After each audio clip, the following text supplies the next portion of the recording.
welcome back everyone, welcome back to another weekend edition here of the PiGosaur Cup. PiGosaur Cup number 51, your weekly dose of a PiGosaur Cup action. A very special edition as well, as there was a little bit of discussion in the chat. For those who are unaware, the patch is live. The patch went live a couple of hours ago while we were sleeping, while we were in bed, after the conclusion of Tuna Cup, of course. Tuna Cup was what, like 8, 9, 10 hours, sorry, yeah, 8, 7 hours ago. But of course, after Tuna Cup did conclude and while we were asleep, did go live. So this is going to be the very first tournament held on the new patch. Now, a couple of things here, as I'm kind of glossing over it. The fact that, one, yes, the patch is live. Two, very little testing. I personally, and I think many, are a little bit surprised and shocked and a little bit concerned about the patch going live as quickly as it did, because, for those who are unaware as well, the patch that is live is not the same, has different changes, compared to the PTR. Like, basically, the PTR went live, the PTR got updated after like 4 days, and the PTR version of the game is different to the patch that just went live. Other changes have been made to the game without any testing. So again, really fast and zero testing with a lot of these changes. Now, when it comes to what the changes are, compared to the PTR, compared to what was live, you know, what, 5 hours ago, more changes were made to Storm. So Storm has been adjusted even more. Changes have been made to the Ghost as well. Changes have been made to the Disruptor as well. So there's quite a lot here. If you remember, previously in the PTR, the Disruptor had an increased radius, but now the radius was decreased and the cooldown was decreased instead. So now the radius was what it was before, but now you can Nova. Now you can send out Novas a lot faster, a lot more consistently, a lot more frequently, I should say. There we go. So you can send out Novas more frequently. Meanwhile, when it comes to the Ghost, big change. Ghost supply was reduced from 3 to 2. From 3 supply to 2 supply, so now you can make more Ghosts again. So you can now mass Ghost. I would say that it's a negative change, but they have actually changed the Ghost attribute to Light. So now Ghosts are Light units, which means Ghosts are more vulnerable. They are going to be more vulnerable to Banelings. Before, it used to take 6 Banelings to kill 1 Ghost. Now 3 Banelings. That's going to be a big change for TVZ. Likewise, it'll be a big change for this, because I believe Colossus now also deal extra damage, bonus damage, of course, to light units. Colossus are now going to be much more effective against the Ghost. So that's only the tip. Like, there's still other changes as well, of course, other changes that again were not tested on the PTR. But here we go. Spawning in the top side of Last Fantasy, we have the South Korean Terran player, we have the Red Terran representing Shopify. It is ByuN.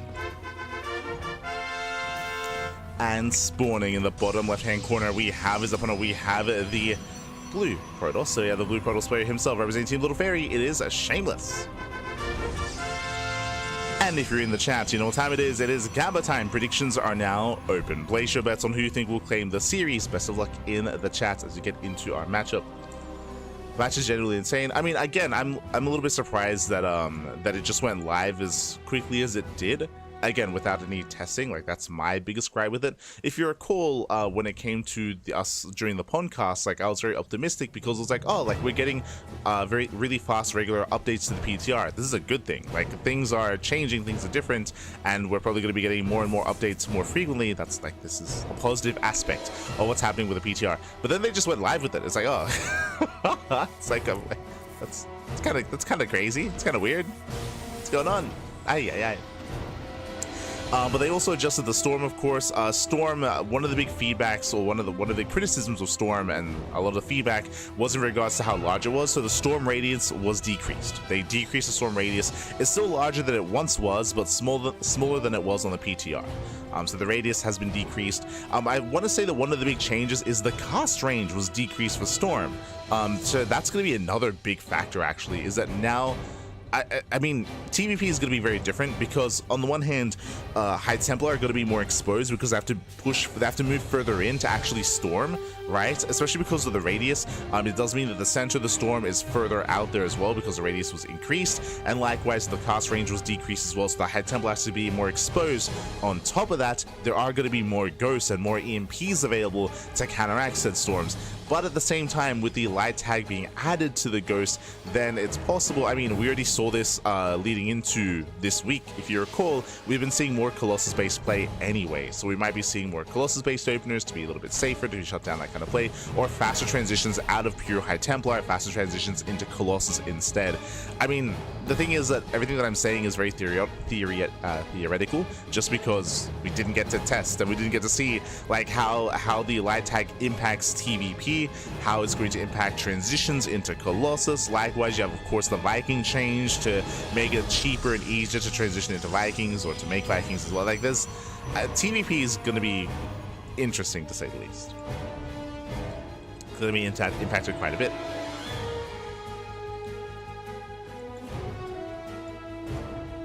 I'm also a little bit sad that this event does not have any TLMC maps. Merge. But at least we were able to feature, we were the first tournament. We were the first tournament last night to feature all the new TLMC maps. It was a lot of fun. It was a lot of fun. It led to some really entertaining games. If you missed out, I do recommend it. I do recommend checking out the VODs for Tuna Cup last night, as we had a full fresh set of TLMC 21 maps. But now we're live with the patch.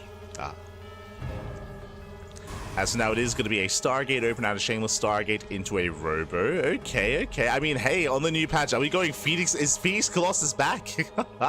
Let's go, baby. Let's go. As it's been a while since we've embraced something like Phoenix Colossus. For now, we have our 1-1-1 out of ByuN going for his initial drop play. And speaking of, Shameless is in position to deny. Does zone away. Hoping the patch changes things up. I mean, as we mentioned, like TVP is going to be different. I do still think that there's going to be a lot of issues in TVP. I will say that I don't believe that the changes addressed. I would say one of the biggest core issues about Terran versus Protoss, that is the mid game. Like Terran have very little mid game presence, and that's why it's so easy for Protoss players to gain map control and to lock down the map itself. So I don't think the current iteration of the patch actually addresses any of that, unfortunately. There's still going to be a lot of changes when it comes to the army dynamics, which I think is a good thing. Like that's going to be very different. Yeah, the strength of Terran mid game is unchanged, if not maybe even slightly weaker. So that is a big concern for me.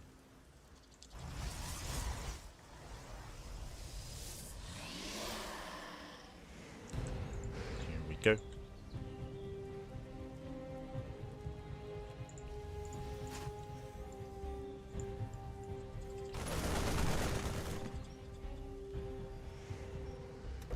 TP is going to be worse with Storm buffs and Ghost nerfs?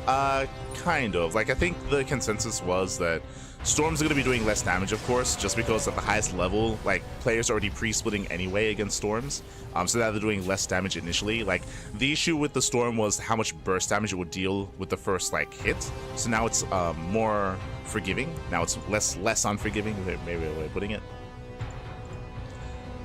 So that is going to help quite a bit. But and likewise, as we mentioned, High Templar are going to be more exposed as they attempt to Storm. But I would imagine that we're going to be seeing faster transitions out of Storm into Colossus. Like, again, like, I don't think Storm's going to be much of an issue. Like, as I mentioned, like, the mid-game strength is kind of like the biggest issue for me. Biggest concern.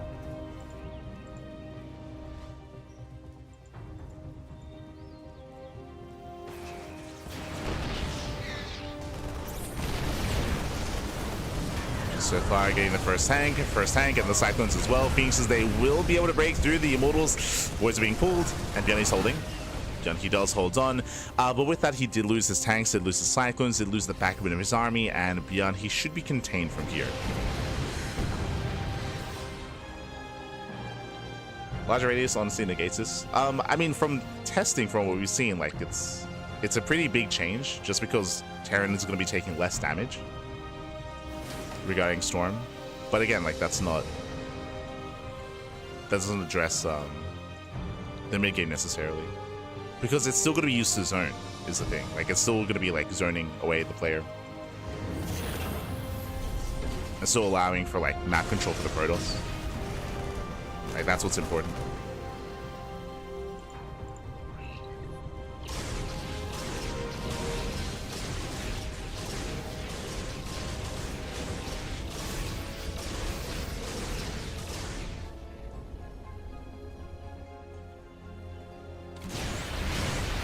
Shameless. Ooh. We do EMP the Phoenixes. Getting a couple of ghosts here from behind. Meanwhile, Shameless is going to be building up onto 4 bases, building up into 3 Colossus. Now, from here, Shameless can go for a second robo into Disruptors or start working towards Storm, one or the other.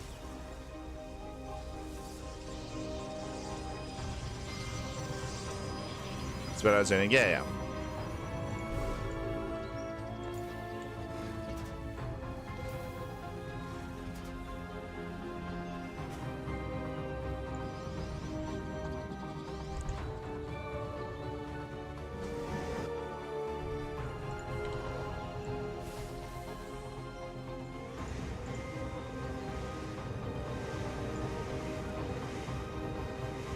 As well as damage output is much higher now, kind of. Like, I think, from my understanding, the consensus amongst the pro players is that it's going to hurt, like, lower league or lower level Terrans more, because they're going to be standing in the storms more, as opposed to, like, the higher tier players, which won't be.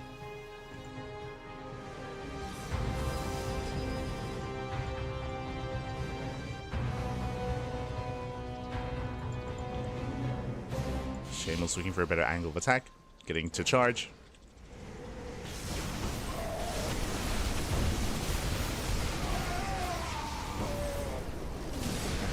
We'll see if he can break through. Again, there are some EMPs available, but Colossus, they don't care about your EMPs. Yeah, they don't. The Colossus, they should break through the ghosts.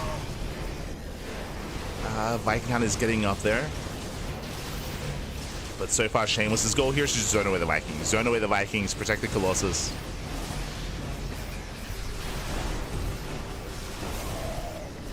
And I feel like this is something that's going to have to be adjusted more. The second starport was a little bit later here for ByuN, but I feel like getting to a second starport is going to have to be faster moving forward here.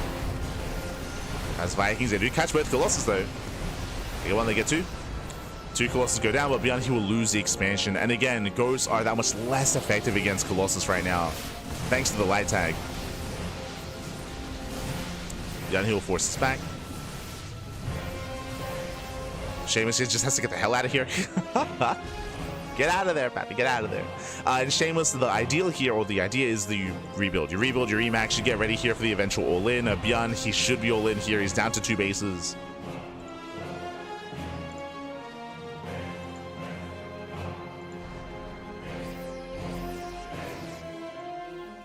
And can he commit to the only force fields? Oh, 1 sentry. Just 1 sentry here for Shameless. ByuN can move in, still has a terrifying army. Does EMP, gets the last Colossus. Zelta come in from behind. Yeah, very nice flank. Dives on the Marauders. And Shameless, he should clean this up. He should completely clean this up. Shuts down all the fire, the Marauders. GG gets called, and Shameless, he shuts down ByuN, takes game number 1. GG. GG, well played. Again, it is patch day and adjustments are going to have to be made here. ByuN, again, when it came to...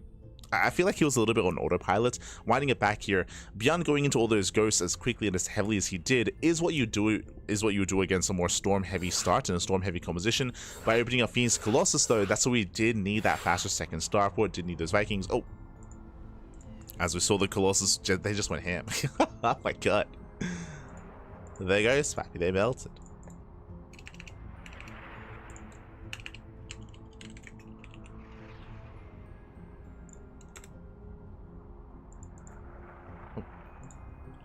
Make sure we get all the casters in.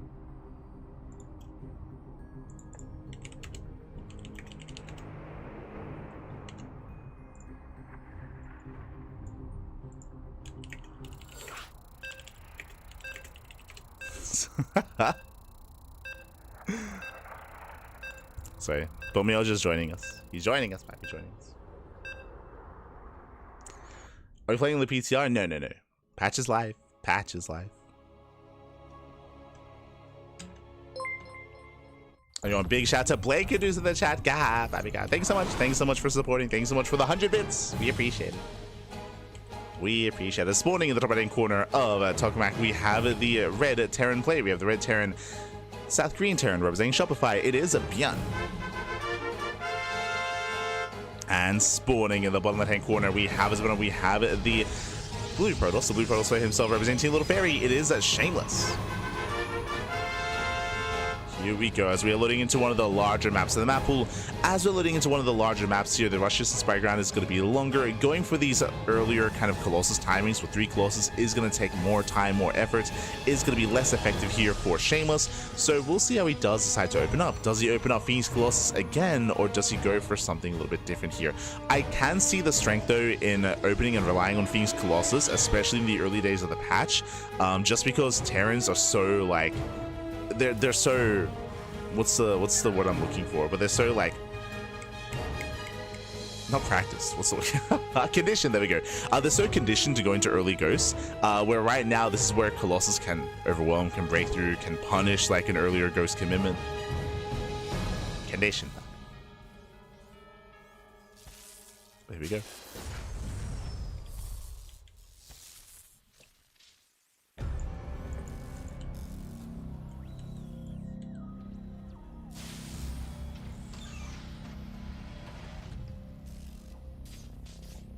The meta is shifting. And with this ByuN going for an economic opener, going for a Vax expand.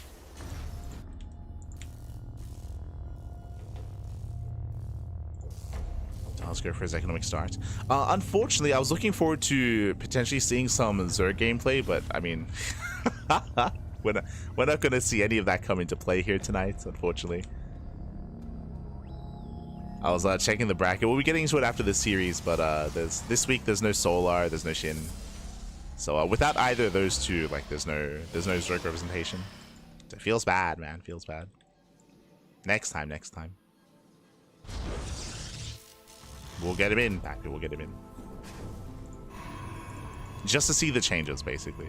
That's what I was hoping for. Because I feel like it'll, in my opinion, I feel like it's going to change quite a bit here. I think CranKy's analysis was that right now players are already opening up Infestor anyway. Like that's the meta currently of ZVT, is going Roche, Ling Bane Infestor or Ling Infestor. And that kind of style is probably going to be incentivized even more. The Baneling change is huge though, because now you might just, straight up Ling Bane might be more viable than Roche openers. I'm hoping that that's the case. That's what I think everyone wants. Is get rid of the Roach openers, man. Get rid of them. Get them out of here. The hope.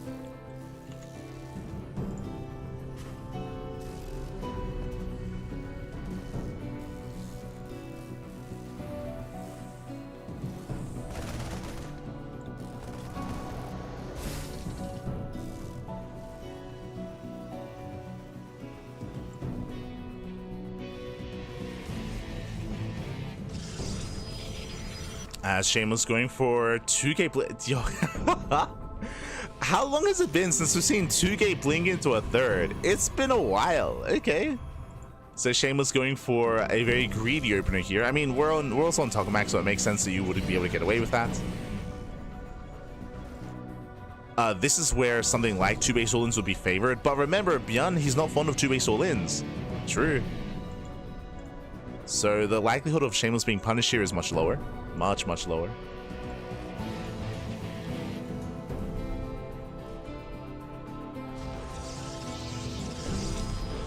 And this building up to 4 gateways, a robo after the third.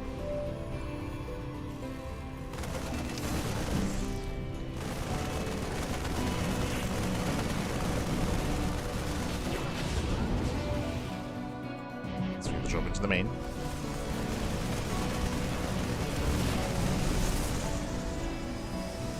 So far dealing some decent damage, nothing major. Going for the sentry. Sentry goes down. Some nice wiggles here out of ByuN. It should be a one-way trip here, and he's going to be able to target down a couple more probes. He gets 5. Can we get 6? Can we get 7? We can. 7, 8 probe kills, and not bad. 8 workers go down just for a drop of Marines. So not a bad start behind this, getting to his own standard 3-1-1 setup. This time he should be preserving his tanks. Remember, if you recall in game 1, ByuN, he lost his tanks early, so he kind of lost any kind of pushing power he would have been working on. So he's going to be stuck at home.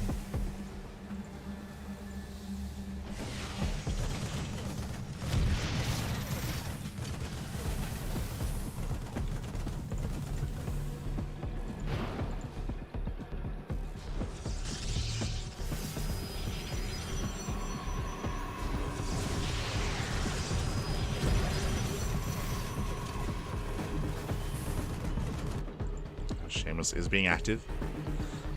Blink is done. Does have high ground vision. With this, he can potentially find a way into the main. There's no bunker. No safety bunker. With buyers in position.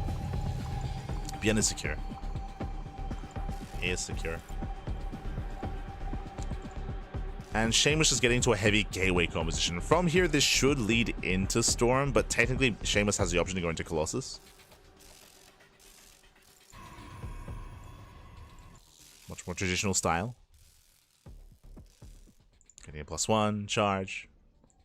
From here, can soon work towards a 4th base. Speaking of bases, a 3rd CC is on the way for ByuN, so ByuN is slowly getting into the mid game. As we mentioned, ByuN, he's not really one too good for 2 base all-ins. Not his style.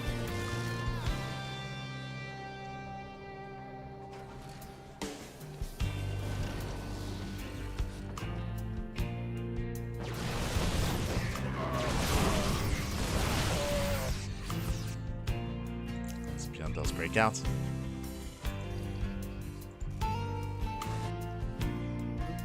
And we're still waiting to see the direction that Shameless takes us in. Oh, as ByuN is going to be pushing. Shameless does spot this. We need those Zealot Warpins. Bay's on the way, so he's going into Colossus. Nice time for the Observer. Observer goes down.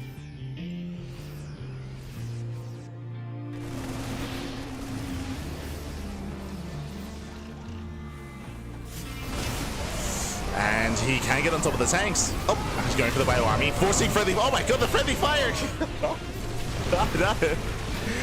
And I'm pretty sure ByuN's wouldn't mind still more damage than the Zealots there. That was brutal. Brutal friendly fire here. ByuN, he will lose the Bio Army. He has to get the hell out of here. And he might just be overwhelmed. He just lost all of his tanks, so the defensive setup here is that much weaker. There's no tanks, there's no bunkers. Shameless, tempted to just go in. Ay, ay, ay. Now, I was questioning the Zealots not going straight for the tanks, but it was worth it in the end. Very well worth it. Oh, the friendly fire.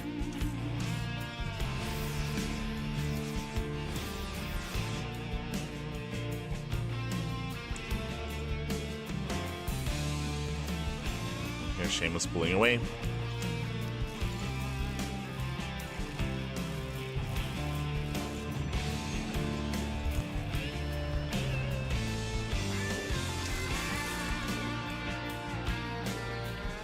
True, the Widowmine change. Hidden nerf to Terran, because now they can kill each other that much faster.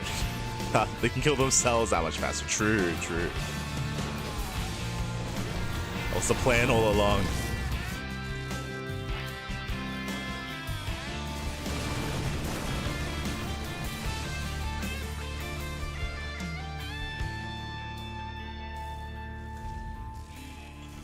As again, ByuN, he's stuck at home. Stuck at home, he's going to be stuck turtling. Meanwhile, he's building up into Ghost production. He has yet to really confirm what Shameless is up to in regards to his splash damage. As we can see, we're prioritizing Colossus. ByuN does have a couple of Vikings, thankfully. He's making 2 Vikings at a time. And he should be able to build up into a relatively comfortable count. As opposed to the previous game, Shameless is not being anywhere near as assertive or aggressive just because his Colossus production was delayed, so he's just chilling back at home, taking more bases, and looking to max out.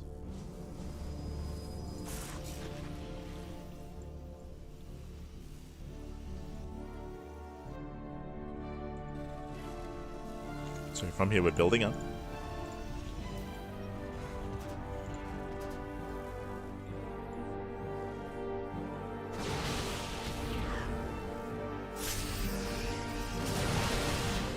Say delay the CC.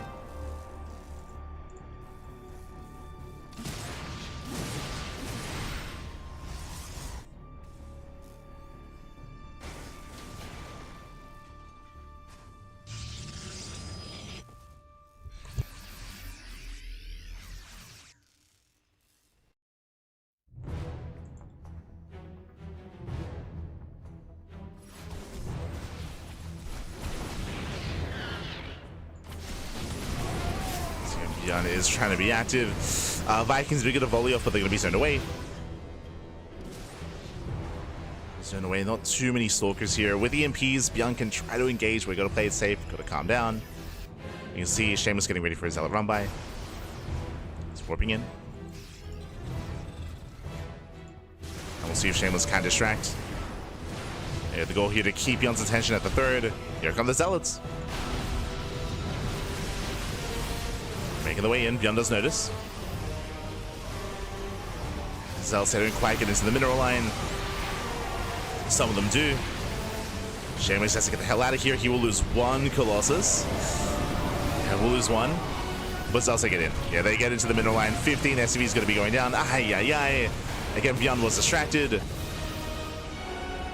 Does kill the Colossus, though. Yeah, Colossus go down, but that's going to be 15 dead SCVs. Brutal losses there for ByuN.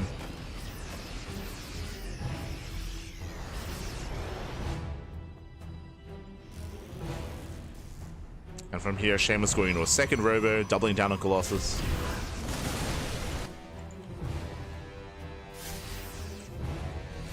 Speaking of, there is a second star off of ByuN.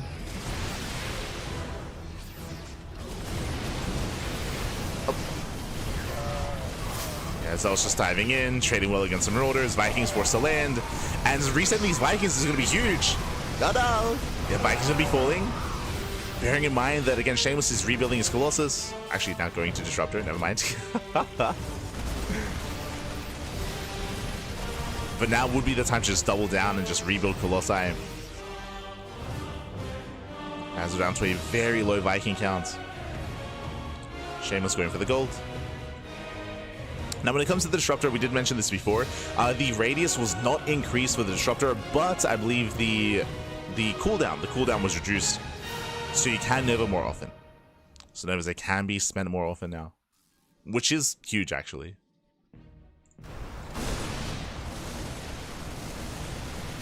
It is going to be a pretty big buff to them.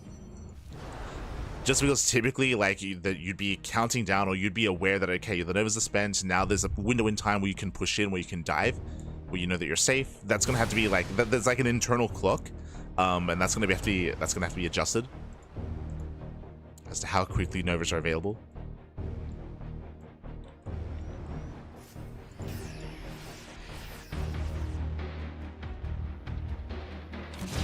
Oh, this rally loses one. Wonder Shuttle goes down.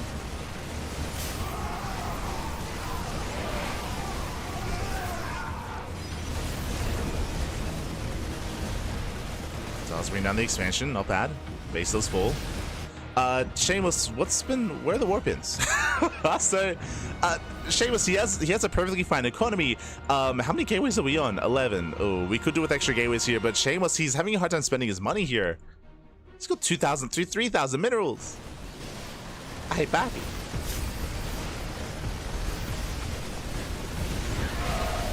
Thankfully, ByuN drops into the main, doesn't push. Meteor's gonna be going down. It's gonna be a one-way trip, but that's he. Oh no, he bleeds out a lot of ghosts. 3 ghosts going down. Ay, ay, ay. Brutal losses there for ByuN. This drop was not worth it. He depowered gateways for 3 ghosts.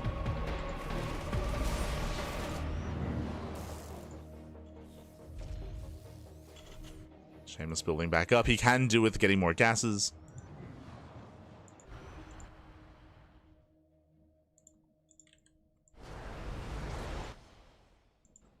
Now, moving out. Or at least extra gateways. At least back.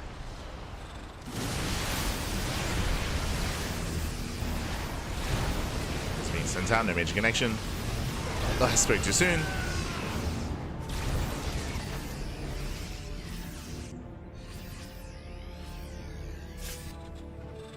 DC is getting ready for a counterattack.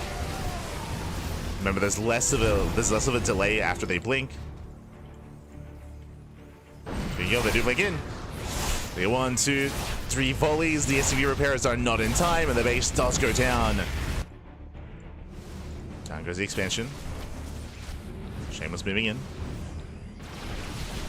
Again, DTs were also changed.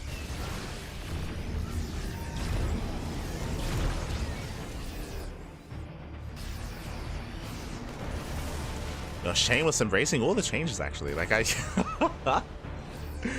like, Shameless, he was so quick to just switch into more, like, Colossus-heavy styles into Disruptor. Just because it all does fare better now than it once did. So quick, man.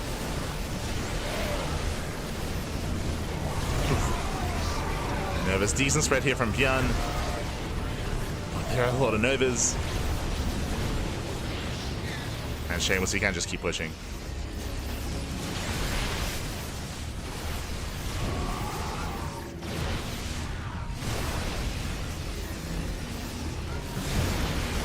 Keep pushing and moving in. Likewise, splits are decent, but the Novas, they still gain value, they still get damage done.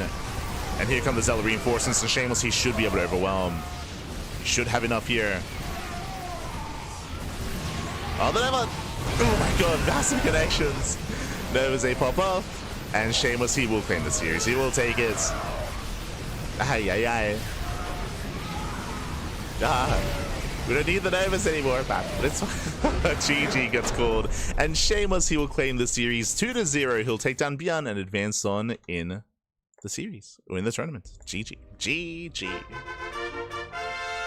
Whew.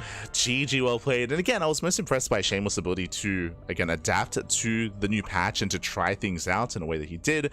Game 1 was brutal, as we mentioned. ByuN, he was hyper-fixated on building up into early Ghost production. He was punished by the earlier Colossus timing, at least in Game 1. Here in Game 2, we saw that we were able to embrace the mid-game a little bit more. That is true. But alas, Shameless, he was able to, again, get value done early on, get a lot of value. He was able to shut down the first push. He was able to shut down the drop play as well. And GG. GG, well played. Kind of the moments I would say where Shameless really gained a lot of value and really gained momentum was when he distracted the main army of ByuN, came in with the Zealot run-by, got into the middle lane, and killed 15 SCVs. 15 workers went down. That did slow ByuN down quite heavily. Shameless able to just gain momentum from there. GG. GG. And with that, ByuN is out of the tournament, and let's catch up on the rest of the bracket. Let us catch up, as we have quite a lot of updates here. So herO does take down Mudkip Master 2-0 to face off against ByuN in the next round. ByuN, he does get the walkover win over Nickrat. Honestly, I was really looking forward to seeing Nickrat, just because Nickrat is a really different, he's a very different player compared to ByuN, for example. Nickrat is very aggressive, he's very all-in, he's very in your face. I would have loved to have seen kind of that style instead. ByuN is a little more passive, he's a little more defensive, he's a little more macro-oriented. So because of that, Shameless, he did have a lot more freedom, a lot more breathing room to do what he so pleased.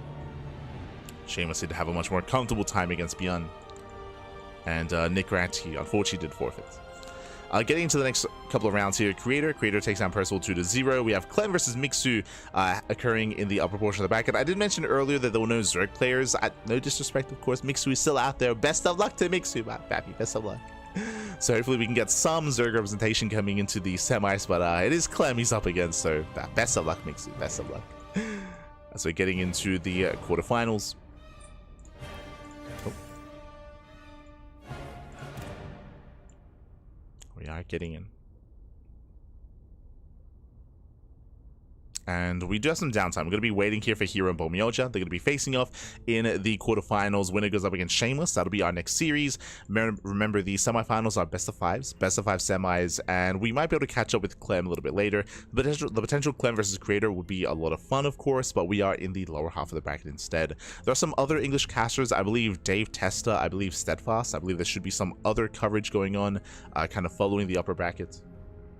So they have you covered.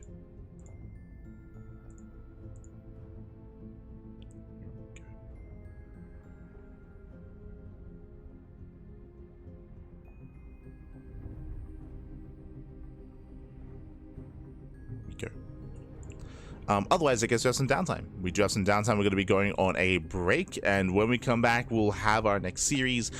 Quickly checking here, I know that ByuN, he's streaming his POV, so he's currently in mid-series against herO, but I don't know if he's in Game 1 or Game 2.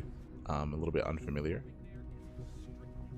But once they wrap up, we'll have an update, and we'll either jump in mid-series or we'll follow that into the lower semis. Until then, we'll see you soon. We'll see you soon after the break. See you soon. Bye. See you soon.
Welcome back, everyone. Welcome back to the semifinals or semifinals here of the PiGosaur Cup. PiGosaur Cup number 51.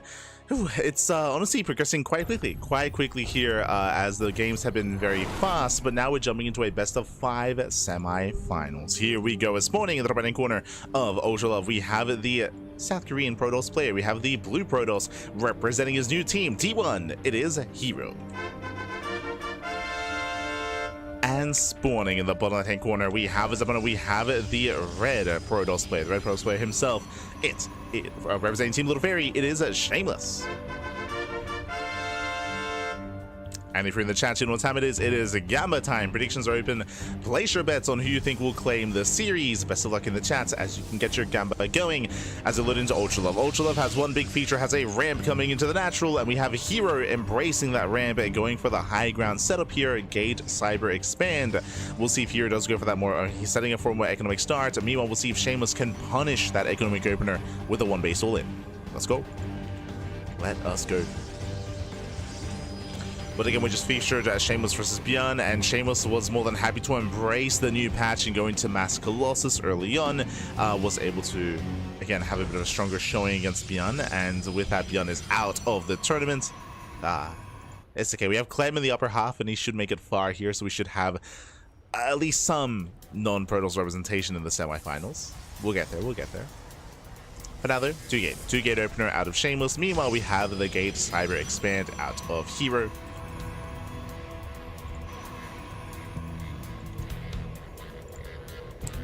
Go.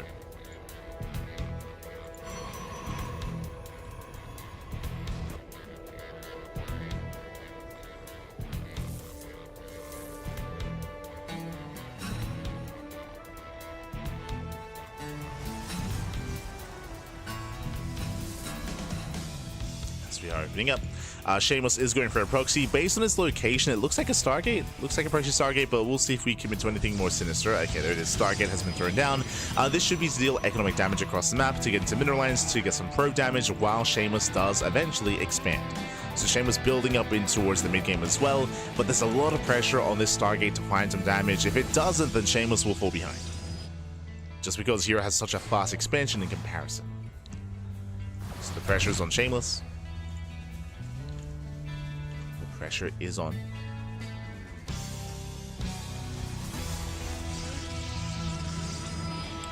Also, if this ends early, do we stream? Do we? I'm definitely tempted. I do have some other things to get done today, though, is the issue.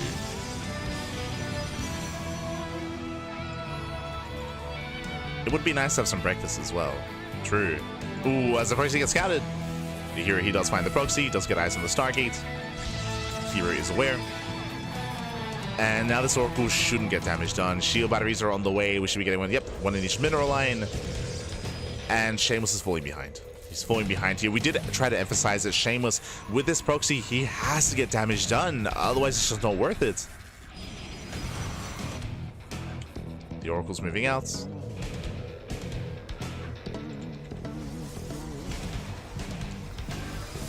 Here he will zone.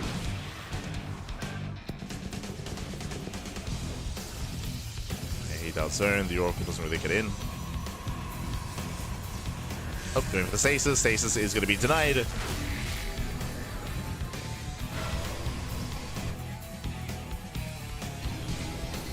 But here he will hold.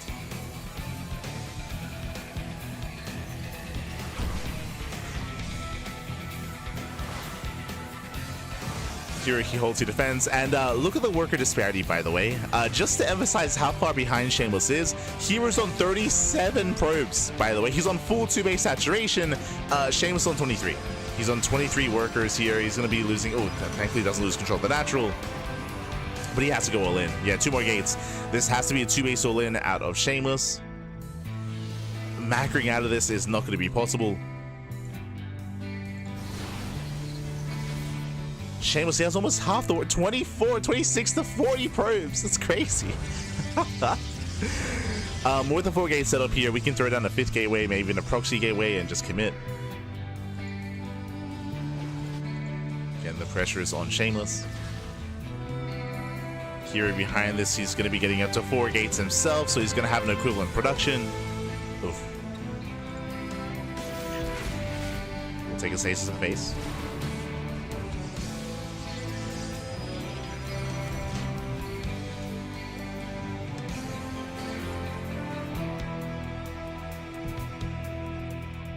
You're attempting to expand.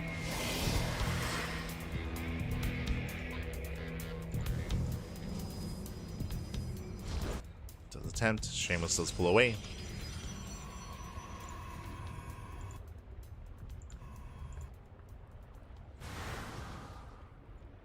And here he is pushing.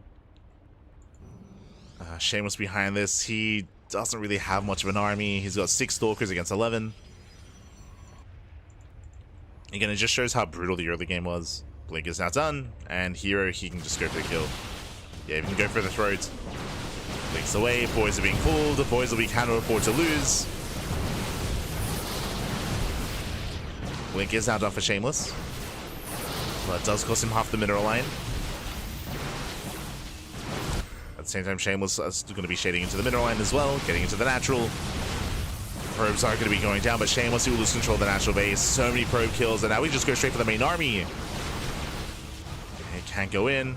Oh, very nice stasis. Okay.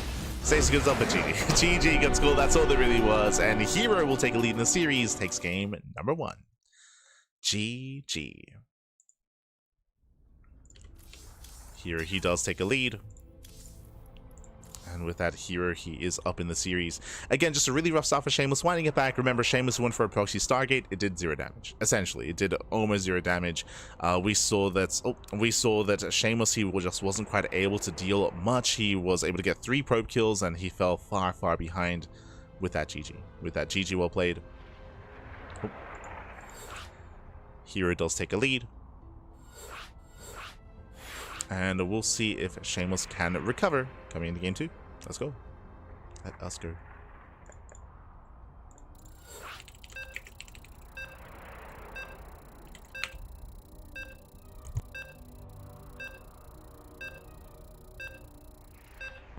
Meanwhile, we just got an update. Clem did just take down Mixu 2-0, and Clem is up against Creator in the semifinals.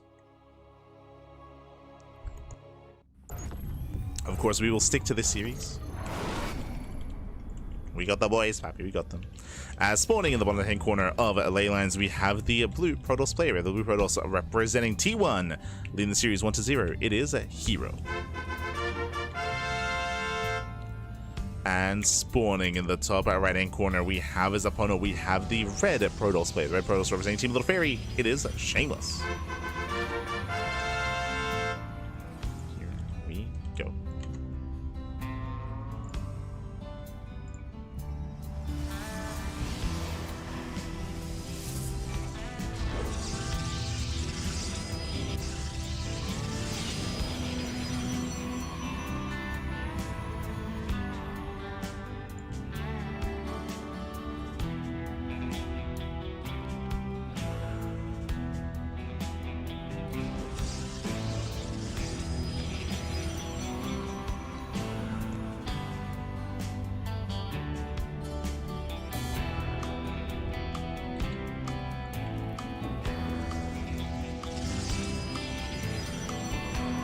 From herO going for his own 2-gate opener. So 2-gate openers all around, 2-gate opener out of Shameless, 2-gate opener out of herO. Last game, if you remember, herO, he went for a greedier build because of the ramp coming into the natural. That is not a factor here on ley lines. Not a factor. herO going forward looks to be a fake proxy pylon. Playing some mind games. And the hope, the goal for herO would be to force an overreaction out of Shameless. There's our pylon. Now, my assumption is that it's going to be a fake out, but this location would not be a bad location for a proxy Stargate opener. So we'll see if he can miss into the Stargate. Cybercore is still on the way. The pylon, sorry, the probe does stick around. herO, he has potential. Ooh, the probe does get away. Goes down, and there it is. There's the Stargate. So proxy Stargate out of herO. Now, I should also emphasize. Oh, no, Shameless, he reroutes. He does reroute. No, he was about to scout. He was about to, and he does change his scouting pattern. Instead, heading down here towards the center, then into top side, and he will miss the proxy just barely. No, he changed it again. Good. So really unfortunate, and a big misread here by Shameless. Shameless going for the Robo. The Robo is indicative that Shameless believes it's a one-base all-in. Again, herO, he did go for a pylon on the map. Shameless doesn't know what is being proxied though, and now he will confirm. Thankfully, towards the end, he does reroute, and he does confirm the Stargate. He knows. He sees, and the pressure is now on Shameless. How does he really make this build work? Now, he can turn this into a one-base all-in. True. He can throw down a third gateway, make a prism, go across the map. He can still make use of this. Otherwise, he may just try to expand. We'll see. At least he's got, so at least he's aware. herO does have the faster expansion. And here comes the War Prism. War Prism is on the way. Oracle's moving in. Here he has yet to confirm the tech, but he should be able to with the Oracle.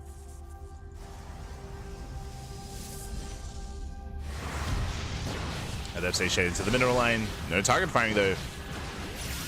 And no target firing. Bit of miscontrol there by herO. Shameless does defend. Here he scouts the Robo, and back at home, shield batteries. Instantly, shield batteries are on the way. Defensive Robo as well. I will say that this defensive Robo is a little bit late for herO. That's partially because herO didn't really know what he was up against. And Shameless, it looks like he wants to expand. Okay, he will not go for a one-base all-in. herO goes back into the main. He has a second Oracle. He can one-shots.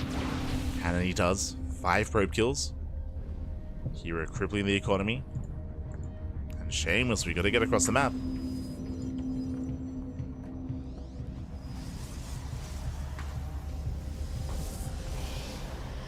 Dropping into the main. Does attempt to drop in. Oh, herO cancels. Oh, herO, he does cancel the natural. Does not try to hold on. herO going for a third gateway. He himself is turning this into a one-base all-in instead. Okay, the mind games. Remember, herO, he was the first to expand, but now herO getting out of that. After seeing that his opponent is expanding.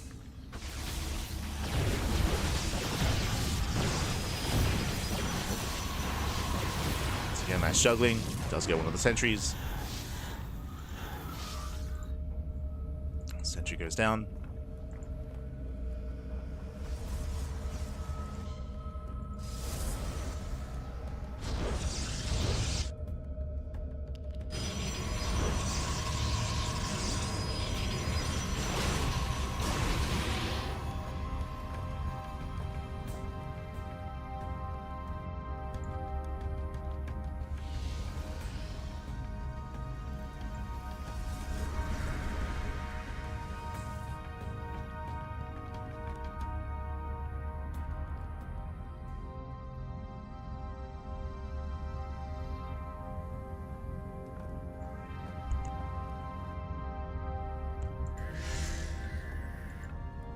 As herO does actually eventually take his own base as well. We're in a really weird game state where herO was doing a lot of economic damage. He cancelled his natural, but now is re-expanding. He does have a third gateway. He has potential to move out, but looks like herO is building up into the mid game. Twilight Council. Twilight Council's on the way. That's indicative of an upgrade. So herO is going to just stay back at home, build up on 2 bases.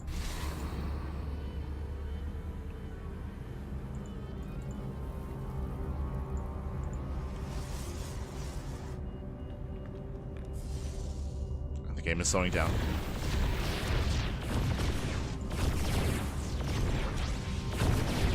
And the game will slow down.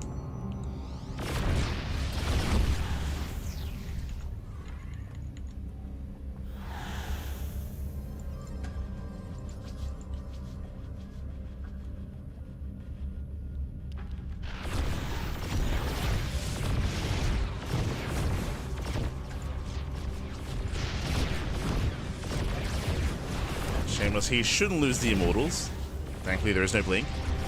herO coming in with the interception, though. Okay. Here he tries to read the movement. Speaking of the Adept, the Prism does hug the edge. Does get away.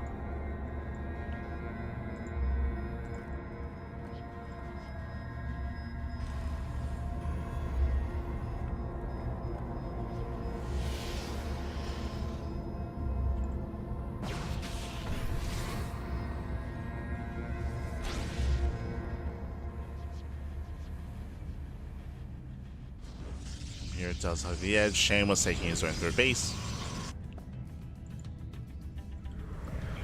And we'll see what herO can get done. With good enough control, he can maybe break through. Maybe.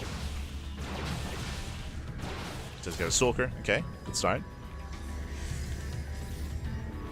Item supplies are still quite close. Of course, Shameless, he will soon have a shield battery. Battery's almost done. Shameless collapsing in.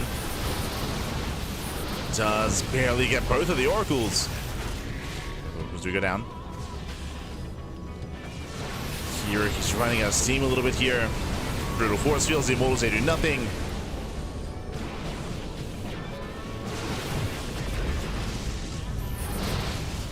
But Shameless, he's zoned away. He's zoned away from his own third base. Does blink in, goes to the immortal, gets one. One immortal goes down. Shameless, he gets punished for the blink. But here he's running out of units here. Does get the second immortal. We have the defender's advantage. Shameless, he's diving in. He can blink. He can go for it. Oh, it doesn't chase. Oh, barely does. Just trying to take down one of the immortals.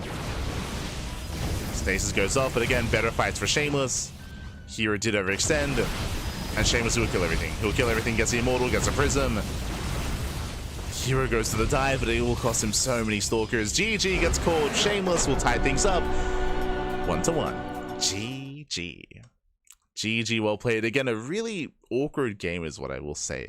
It was really awkward. We saw that initially herO went for the proxy Stargate, got scouted, herO expanded, herO saw the robo. It looked like herO thought that Shameless was all-inning. That's why herO cancelled his natural, but it wasn't an all-in. Shameless, he stayed on 2 gateways. 2 gateways with the robo, he expanded instead, and with that, Shameless, he got a better economy. He was able to get into a better economy. herO, he was in an awkward game stage. He decided to go for the move out, the all-in, but didn't really have as much to work with. GG. GG, well played. Again, a very uncomfortable game there in game number 2. And now we're getting into game 3. Let's go. Here we go. Are you dropping frames? Oh. On my side, it looks like my frames are good. Frames are good. Oh, my apologies. I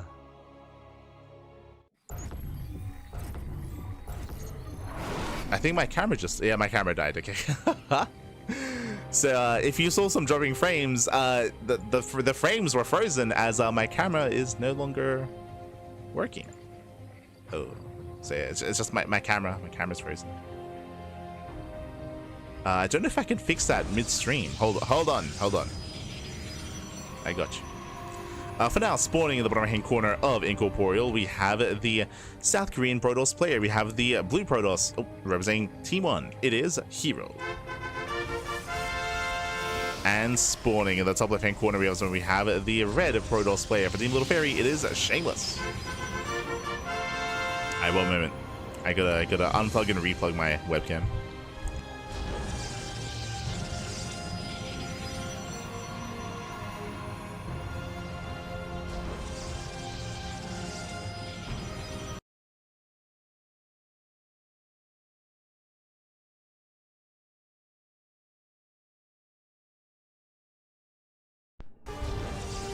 Oh, hold on.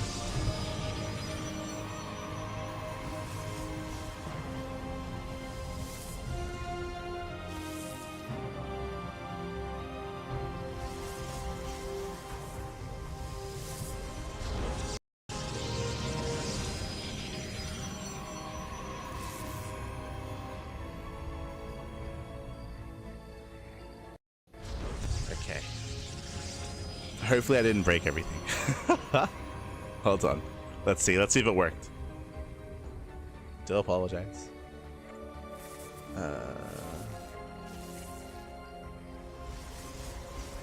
okay. Bam, we're back. Yeah, we're beautiful. As for now, we're going to be selling in 2-gate opener, 2-gate opener out of herO, likewise a 2-gate opener out of Shameless. This time, no proxy. This time, there's no proxy, there's no probe out on the map, there's no probe to be found, so there is no setup for any shenanigans. This time, there's not going to be any attempted setup, any fake out, or any real proxy. herO goes for a Stargate opener, Shameless opens up 2 gateway, skips the second unit, and goes straight for the expansion. Greedy build here by Shameless, but checking herO's vision, 0 probe scout. Ooh, herO, he does not check, he does not scout, he does not know how greedy Shameless is being. Meanwhile, Shameless, with his hallucination, will be able to confirm the setup of herO does move out across the map. Here we go. But again, do apologize.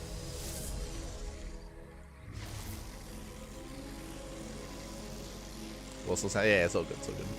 I see in the chat, is this with the patch active? Well, the patch is live on all servers, so the patch is now, I guess there is no patch, right? It's just base game. But that was as of around 5 hours ago, like 4 to 5 hours. Oh no! As herO does shade into the main, it'd have to say 1-shot probes. Yeah, 1, 2, 3 probes gonna be going down, but yes, the patch is now live. I guess we might reiterate this a couple of times. I guess it's a little bit less impactful here in this matchup, but the biggest concern with the patch being live, for those that weren't here previously, is that the patch that is live currently in the game is different to what was on the PTR. It looks like there were changes added, there were amendments made to the PTR patch, or to the game itself, but it was never tested, right? So there's a bunch of changes that are live in the game that were never tested on the PTR, these changes are pretty big. Like, they have some pretty massive ramifications, especially in PvT. So that is the big concern. Now, the hopium in me is that the concern doesn't really matter as much if Blizzard, if they're going to be like bug fixing or amending the patch faster as well, right? Like, they were this fast to add, you know, PTR changes and to push the patch live. Are they going to be fast to like have like an update to the patch as well, or not? Or do they just leave it alone? It's hard to say. Hard to say which would happen. Meanwhile, double Oracle into the main base, taking 1-shot probes, and so far 6 probes going to be going down. Very nice damage done here by herO, and with that herO, he will take an economic lead. Remember, herO, he went for a Stargate first into a delayed expansion. It was more important that herO would find damage, and he did. herO, he did get some 6 probe kills with that. herO, he does take the worker lead. Behind this, going for a proxy pylon to reinforce across the map. How many gateways do we have back at home? Going into Blink, we have 3 gateways, and this could be the beginning of a 4th gateway into a 2-base all-in. There it is.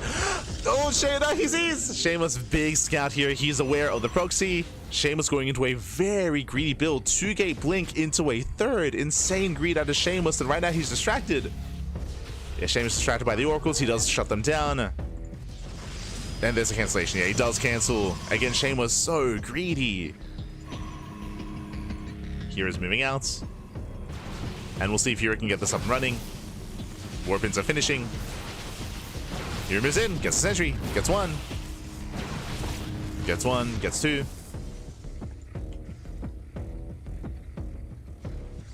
Don't know what in the patch messes with PvC particularly. The Ghost. If you weren't here earlier, if you weren't here for Shameless versus ByuN, the Ghost being a light unit does impact the strength of Colossus in PvT, because now Colossus require less swipes to kill Ghosts. Ghosts are a little more vulnerable, specifically against Colossus-based compositions, or just because of light tag, of course. We saw that earlier. ByuN was blindly, doing what he usually does, and he was going into early Ghost, and he was shut down hard by Shameless, opening up Colossus instead. Shameless adapted really fast to the patch, which is part of why ByuN struggled. So I do recommend the VODs if you missed out. I do recommend it. As herO does pull away.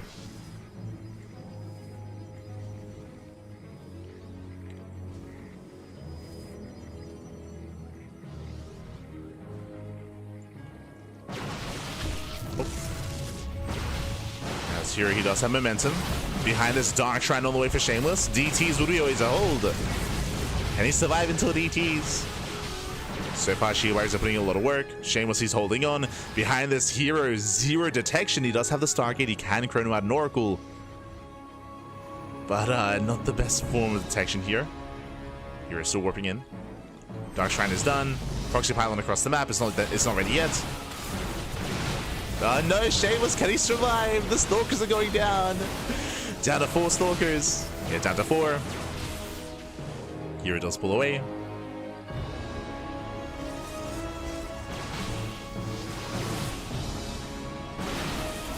And diving on the Stalkers. And herO, he's just going to overwhelm. He's just going to overwhelm the army. DTs are waddling in. They have potential, but at the same time, this army is not being stopped. We need some defensive DTs.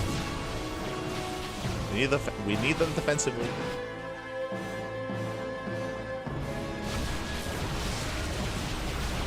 Oh. Diving in.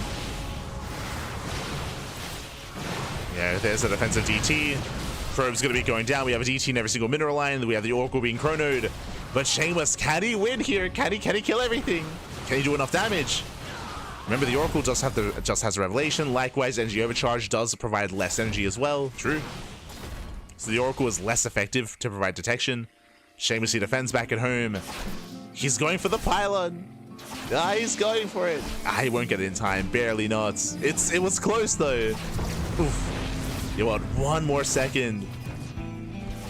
There's Revelation. DTs are still going ham. Still getting more damage done. There's second Revelation. Second Revelation. Meanwhile, we have more Dark Templar. Again, Oracles, like their energy is finite. Shameless, can he do it, man? Can he do it? The DTs are coming. They're back. There's still only 1 Oracle. Ah, the Oracle dies, wasting energy. The Oracle goes down. The Oracle falls. GG gets caught. 0 detection. And Shameless, he does survive. He does get into DTs. And Shameless, he will take a lead in the series. GG, well played. Again, when it comes to the new patch, when it comes to the new base game that we have here, energy is a little more limited here to the Oracles, I mean to units in general, because of the nerf to energy overcharge, so less Revelations. I mean, even if we had more energy regardless, herO did lose the Oracle, right? He did lose the Oracle there, was sniped and had nothing behind it. GG, well played. With that, we're getting into our next game, and Shameless does take a 2-1 lead. GG. Oh. GG. Max Hacks would have held. Cohobium, baby, Cohobium.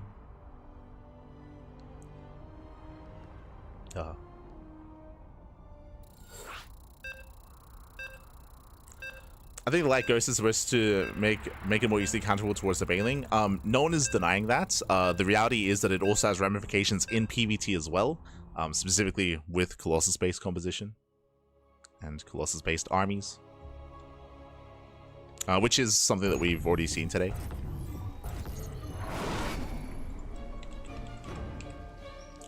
As here, so there are other ramifications to a change like that. Likewise, lower supply ghosts also means more ghosts are going to be a thing as well. Getting to higher ghost armies, that will be impactful in both matchups, also in TVZ and in TVP. But here we go, we're getting into our next game and spawning in the top left-hand corner of... Also, when it comes to the new patch that's live, they actually did change the Disruptor and the High Templar, more so than what was on the PTR. So like, there's a bunch of different changes that were pushed live that were not a part of the PTR.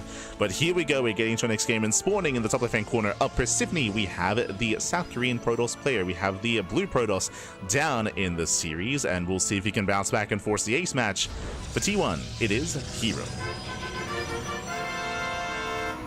And spawning in the bottom right-hand corner, we have the red Protoss player. The red Protoss himself representing Little Fairy. It is a Shameless. Here we go. Yeah, so for those that are curious how the live patch is different from the PTR patch, the radius, the size of storms was reduced. So the size is not as big as it was in the PTR. The size of the Disruptor, the Purification Nova, was reduced, and now it has a shorter cooldown instead. There are some other changes, specifically for the Storm.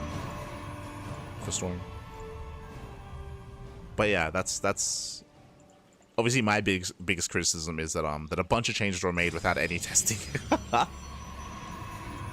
For some reason. SMH my head. But again, as I mentioned before, like, it matters less if there's no testing being done on it, but if they are willing to, like, have an amendment patch, right? Have like a 5.0 points, like 15A or B or something, right? And I mean, they're going to anyway, right? It's like, for those that are unaware, there are a couple of bugs in the game in regards to the Nova skin, in regards to the ghosts. So like, there's going to be a bug fix patch anyway. But whether or not they're willing to adjust like the core changes that they've already made is yet to be determined.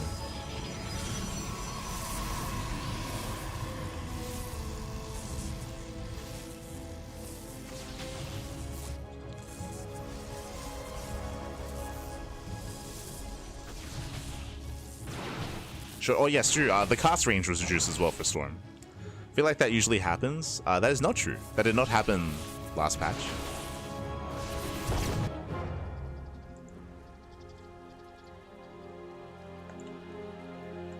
Oh, let's go!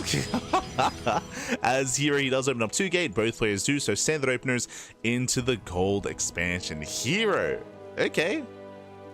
He's getting frisky, Pat. Getting frisky.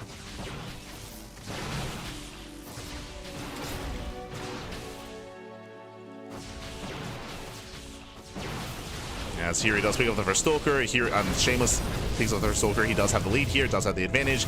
Picks up every single Stalker. herO, he has to get the hell out of here. And even then, big loss for herO. He will lose map control. But the question is, does Shameless have the wherewithal to check the gold? If he would, he could shut it down. He could just completely shut it down. But now does have a proxy across the map. How many gateways? We're getting up to a Robo, still a 2-gate setup. Shameless does move out. And he's pushing. Yeah, he's just going for it. And this might just be game, by the way. This might just be game. Takes down the final Stalker. Shameless, keep going. There's nothing here. For all he knows, there could be a Robo, right? There could be a Robo on the high ground, so he's not aware of the tech, but you just walk up the ramp. You can do it. There's nothing. Keep going. There's the recall. Shameless respecting herO a little bit too much here. Obviously, there's a force field on the ramp, but there's nothing to punish. There's only 1 unit. Nah, he recalls home. Shameless. Ah. He recalls back home. Now, again, Shameless, does he realize that something is wrong? Does he check the gold? Does he check, Pappy? herO jet lag from Paris. herO, he played a tournament last night. Like 2 hours after he landed from Paris. So, I mean, he was not jet lag. He won. I do recommend it. We did host a big invitational with herO last night. Really good games, really good matches.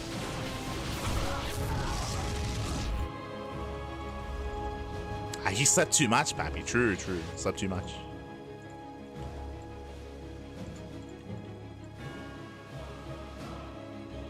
And herO, he does get away with the gold. Oof. So herO, he could have just died, by the way. Like the game could have been over then and there. But herO, he recalls, he saturates the gold base, is getting up and running, and Shameless does not know. Doesn't know what's happening. Shameless. Papi. Por favor, Shameless. Por favor. So far, 3, 4, 5 pro kills. Getting up to 6. Nice damage here. Full Stalkers taking, of course, 1-shot probes.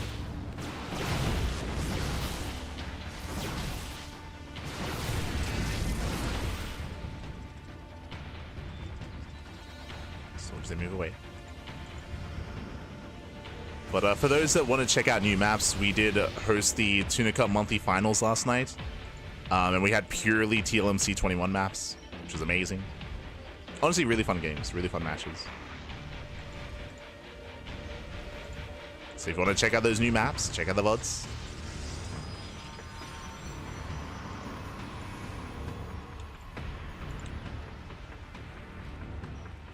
Yeah, as herO, he's now going into charge, going to a mass gateway explosion. Shameless, he's now going to check. Hopefully, yeah, there we go. Yeah, he will check, he will confirm. And now he realizes what's been happening. It's like, oh no, how long has this been up and running? Este Shameless. Lead out the Adepts. Shameless, now he's pushing. He has to try to punish. Can he?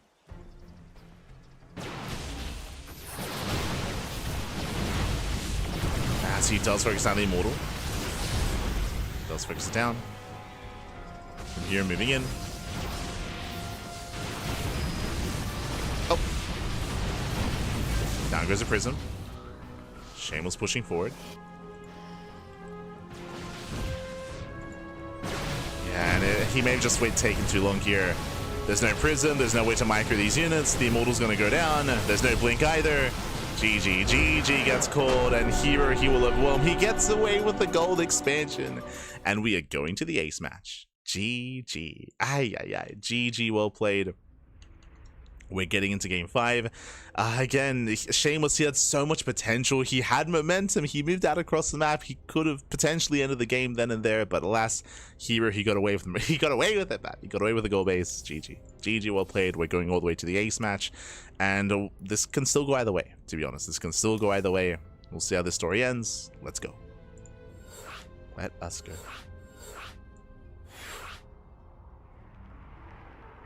Maybe you can say these weren't big or substantive changes. I think I would argue that for sure. In regards to the model changes. And the removal of the Thor change. Like, these are, I would say, pretty big. Like, in regards to, like, the Ghost change, in regards to the Disruptor, the Storm changes. But as I said, I guess I should reiterate, like, when it comes to those changes, it matters less if we're going to be seeing some, like, quote-unquote, like, amendment patches, right?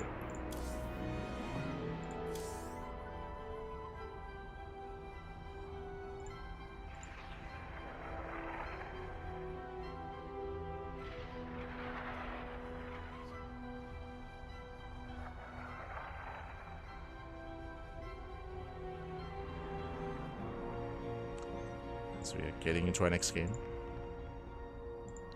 As we're finding a way into the ace match. Oh boy, here we go. Here we go.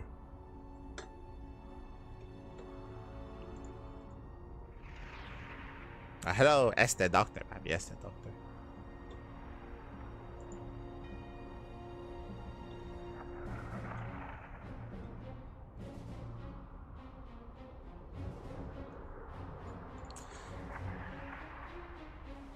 I want to see the new Broodlord so bad. I think there's a higher chance of seeing that in late game ZVP. The problem is that there's a very high chance that we're just not going to see it.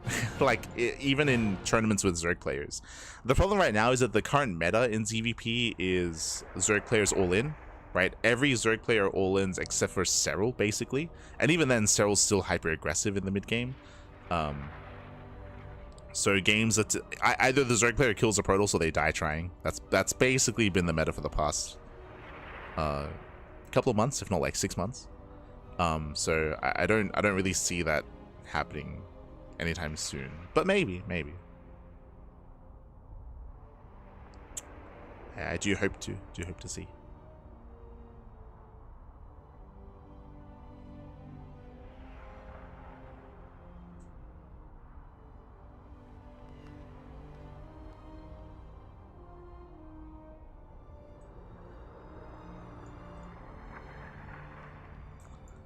Would hope to see.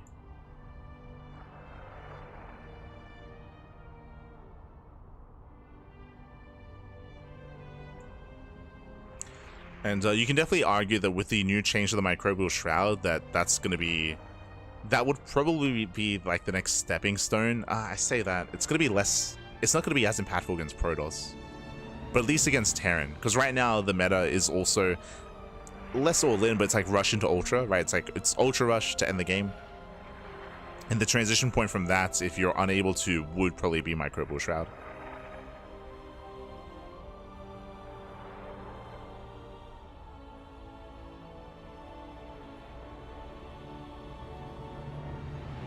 But I do hope to see the new Broodlord at some point.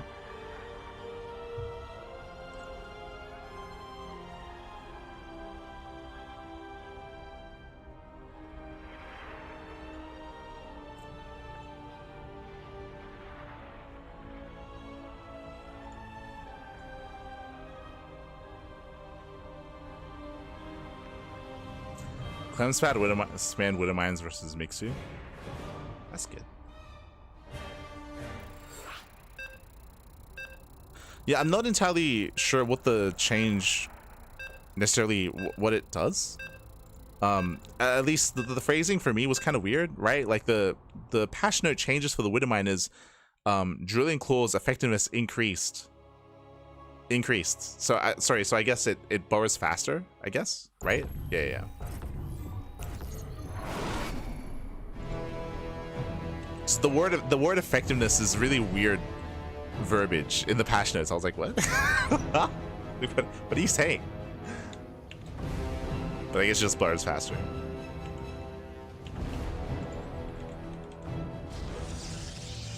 It's like the Widow Mine is more effective by 0.3%. It's like, what does that mean? What are you talking about?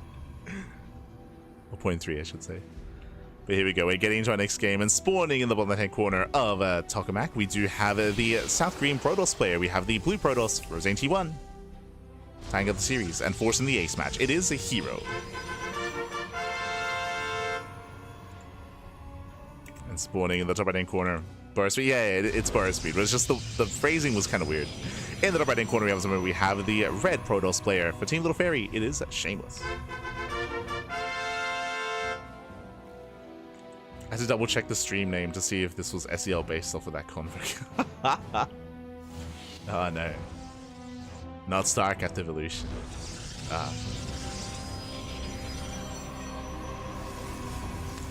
Yeah, the SE Evo guys, they have a lot of work to do as well, because they were working on a patch. They work on their own patch for the game, but now that the base game just got updated, like they have to scrap it basically. Like they have to like scrap their changes, and they have to like wait and see where the meta lands with the new like SE2 units, and then like readjust and patch again.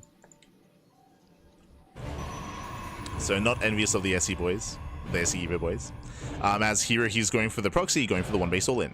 So this is a prime location for a proxy robo, dead set in the center of the map, and it's going to be all or nothing for herO. Meanwhile, Shameless, he scouts. Shameless, he's aware that the pylon is missing, so he knows that something is wrong.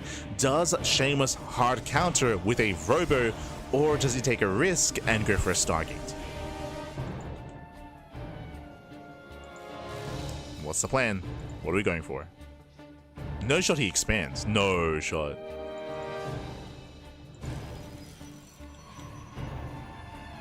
Shameless, he is scouting, he's looking for the proxy, he's checking the more standard location, which is here at the gold base. Again, it is more common to proxy here at the gold on one side or the other, to proxy a Stargate on the right hand side. A proxy in the dead center is often not seen, so later scout, he goes with the Stargate. Okay, so Stargate openers, it's very difficult to defend. I don't want to say it's impossible, but it is much more difficult here than, say, a Robo, for example. At least it's not a Nexus. With this Shameless, he can make an Oracle and try to force supply back at home. He can go for a Phoenix. The Phoenixes honestly have a really strong role here, as they can zone away the Prism and potentially lift up the Immortal. So Phoenixes that have their own place.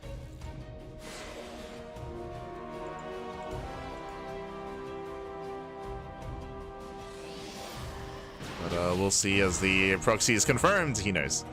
Yeah, Shameless, he's aware. He will lose the first Stalker. Phoenix is on the way. As you mentioned, like the Phoenix does have its role here.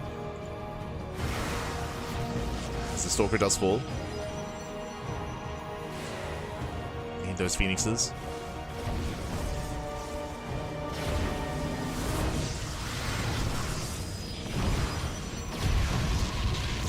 Pylon does fall, going for the other. Phoenix comes in, does go for the lift.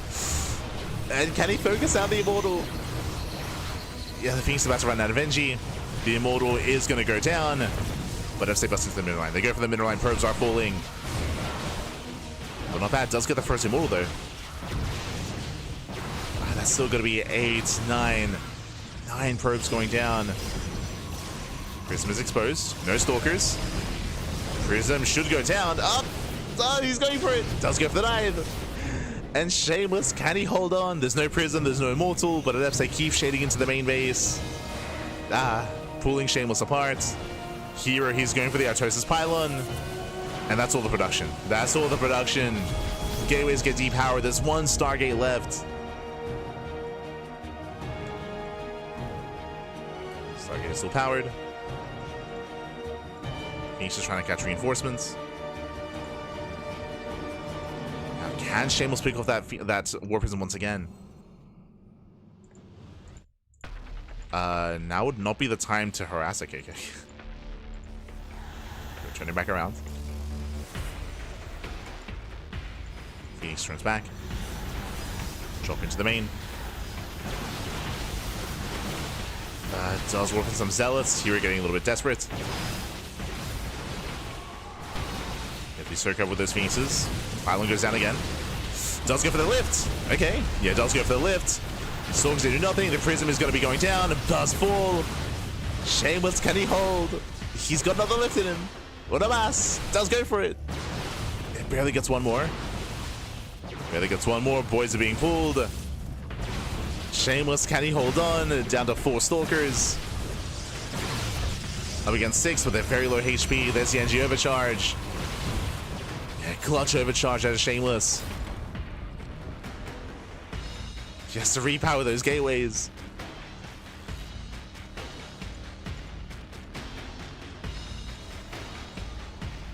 Again, here he's got 6 Stalkers against 4. He's got 2 Sentries with Force Fields. So does Shameless.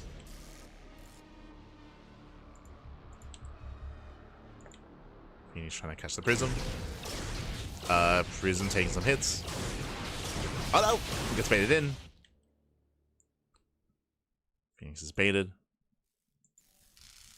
Here is still 1 base. We have some dead supply here. I just realized. herO. Okay, so he's gonna save them.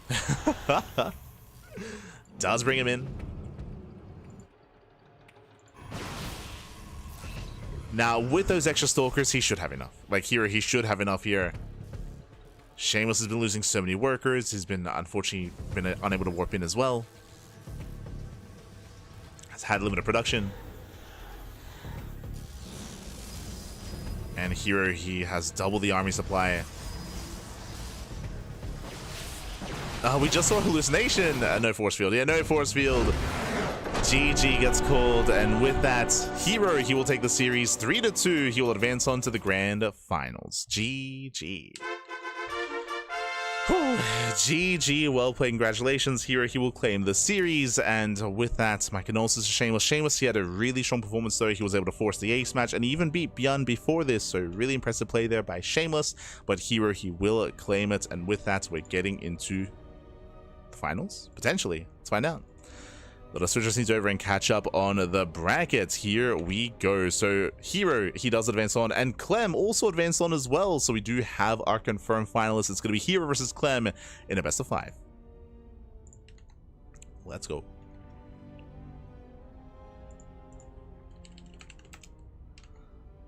Let us go.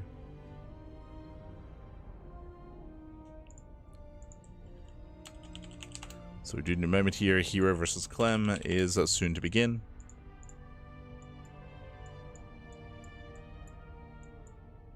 Vetoes are underway.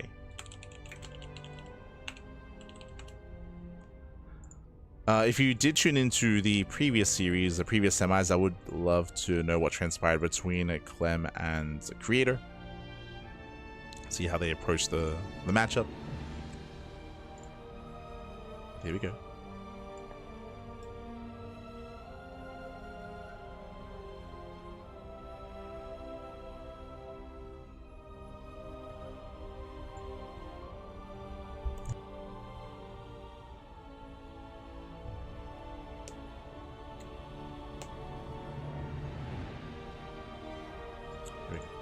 Here we go.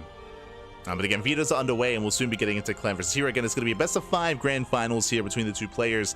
And coming into this, it's going to be a really hard one to call. I mean, typically Clem and herO are very close in skill. Typically, they're very close. They do trade back and forth. But at the same time, coming into a new patch, there's so many other factors coming into play. A lot of it will come down to how the players themselves quickly try to adjust to the patch. We already saw more Colossus heavy play out of Shameless with a lot of success as well. He didn't go for Storm a single time in his series, going for Colossus into Disruptor and having a lot of success against ByuN. At the same time, we'll see if heroes want to do so, or if we get to see the new storm. We have yet to experience the new storm. Oh. See, that's also shown. I think I do lean towards hero, but again, it all depends on how our players do adapt. And we are going to be going on a short break. And when we come back, we will have our next series. We'll have herO and Clem, the final series of the broadcast. See you soon. See you soon. Bye. See you soon.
And welcome back, everyone. Welcome back. Whew, welcome back to the grand finals. As grand finale here, the best of 5 is upon us between Clem and herO. We have our TVP. Let's go. We're jumping in. Vitas are done. Vitas are now done, and we're jumping into our series. As we jump in, a big shout out. Oh my god, a big shout out to the chat. What is happening to Stegosaurus for the gifted subs? A lot of gifted subs. And Valorant? What is that? I've never seen that before. What is that? Is there like a Valorant like promotional happening where like they meet your subs? Added 2 gifted subs and 4 bonus subs to Proto. Oh, there you go. There you go. I don't know what that's about, but thank you so much. Thank you so much for the gifted subs, Proto Stegosaurus. We do appreciate it. Do appreciate it. This is the first time I've gotten more than like 1 from Valorant. Okay, I didn't even know what that was, but let's go. As spawning the top right-hand corner of ley lines, we have the French Terran player. We have the red Terran representing Team Liquid. It is Clem. And spawning in the bottom left-hand corner, we have the South Korean Protoss player, the blue Protoss representing T1. It is a herO. And if you're in the chat, you know what time it is. It is Gamba time. Predictions are open. Place your bets on who you think will claim the series. Best of luck in the chat. Jeez, as we got 6 gifted subs from Valorant, and we had, of course, our 10 from Stegosaurus as well. Thank you, Papi. Papi. Stegosaurus. Much love, much love. For those that are curious, Stegosaurus, of course, he is the admin, the organizer, the main funder of this event. So without Stegosaurus, this event would not be possible. So thank you so much, Papi. Thank you so much. Do appreciate it. Do appreciate it. As we're getting into our fresh best of 5. Let's go. Now, bearing in mind, this is also on the new patch. So I would say that Clem and herO are very close in skill, but the patch is also going to be a big impact here in regards to PvT, with the Storm change, with the Colossus change, with the Ghost change, with all the change, with Disruptor, with everything happening. We'll see how our players do embrace the new patch as well. We'll see. Fun fact, herO didn't know. herO, he messaged us as we were getting ready. He was like, hey, is the new patch live? Question mark. And we're like, no, yeah. He's like, oh, I didn't know. That's cool. Like herO did, he played. He got this far in the tournament, not realizing that he was playing on a new patch. God damn it, herO. God damn it. He's like, I wondered why the NG overcharge wasn't giving me as much as it usually does. That's kind of weird. I thought I was crazy. herO. herO. So I don't know how much experience he has with the new patch, and I don't know if he really played in many PTR events. So we'll see. We'll see how they do compare. For now, Twilight Council opener out of herO. Meanwhile, Clem going for his own economic start. Racks expand into a delayed factory out of Clem. Meanwhile, thank you so much to Stegosaurus and Taz. See Clista in the chat as well. Bienvenidos.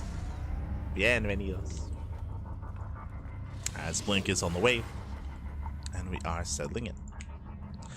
From here, I'm curious to see if a herO does decide to go for a more greedy build.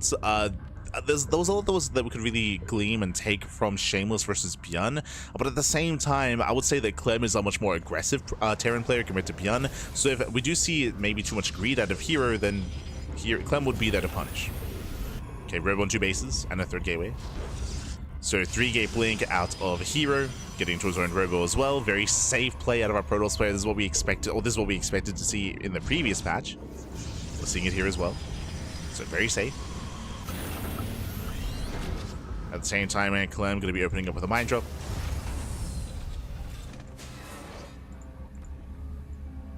Everything looking normal so far.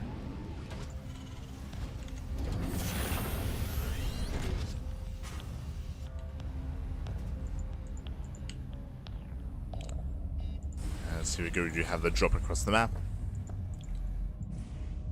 Clem is secure back at home to get a safety bunker, building up into his tanks. Now this Swordman drop isn't really designed to get damage done, it's designed to scout. If we can kill some extra probes, I mean, that is a bonus. But for the most part, it's Clem just getting a read on what is going on. SCV ready. How many gateways, how many gases? SCV ready. As we can see here, 2 gases on 2 bases. So extra gases out of herO. Clem, no, he does not boost away in time. Oh god. Ah, no. That's a full medevac going down without getting any damage whatsoever. Ay. That's a rough start for Clem. That's very rough. I mentioned before that getting damage is a bonus, but you do want to at least kill 1 probe each, and you do want to at least get a full scout. and maybe escape with a medevac. Oh boy. With that hero, he's gained map control.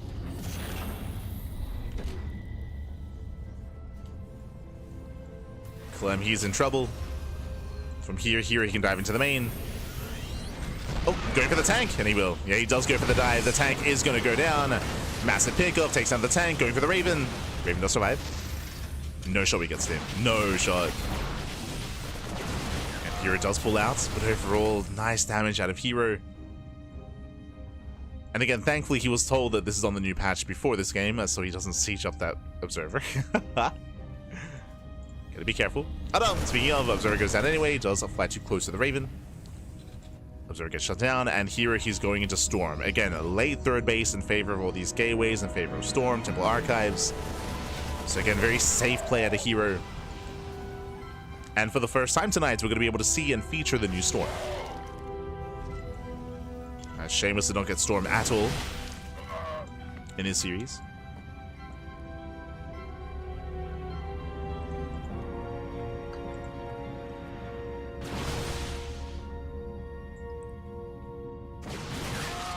Clem being active. At Temple gathering energy. We get some. Oh, jeez. We get some Raven harass. Getting a couple of workers. Overall, I'm liking Hero's position that much more. Getting ready for his own drop into the main. Making his way in. Clem is rallying. Clem, he did opt to go for a faster stim into a heavy bio composition, very light on tanks. No banshees, of course. Stims in. Storm is ready. Ooh, a bit of a premature storm there, but it does last quite a long time. Jeez, it's still, the first one is still going. Oh god. So again, Storm now a very powerful zoning tool.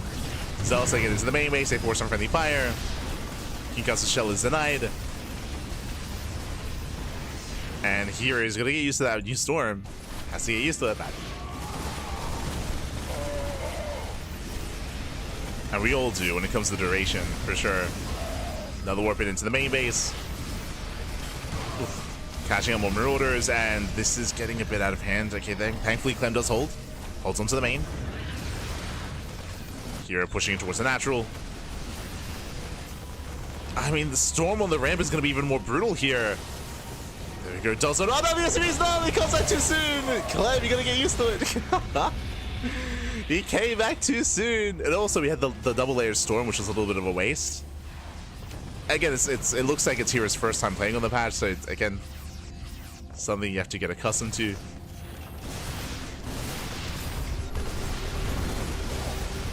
As Hero, he will bleed out these units. The Archon and the Immortal are going to be going down. Nice big offs here by Clem.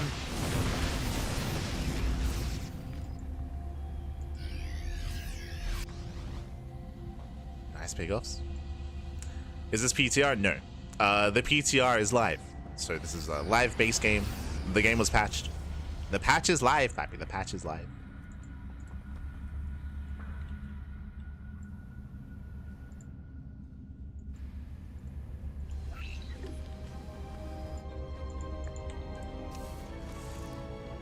So from here, Clem once again going for the mine drop. Here in position. Yeah, all good, all good. It happened like 5 hours ago. Like 6. Like around 6 hours ago ish.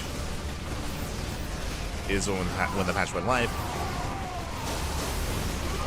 Storms A will just. Oh my god, we're too trigger happy with storms everywhere! Oh god! Here, hold on to your storms. We don't need to spare them, but GG gets called anyway. And here he does take game at number 1. GG. Storms everywhere, Pappy. GG, well played. Very quickly, I guess I should go over what some of the changes are as well. As you clearly saw here, Storm now has a much longer duration. Much longer duration. Also, the radius of Storm is larger as well. So storms are bigger. Storms, they do, they're bigger. They in general do more damage over the length of the storm, but the rate of damage is lowered, I should say. So the burst damage that the storm does land with is lower, but it does last a longer time. So if units stand in the storm, you get punished that much more. So you gotta get out of the storms, man.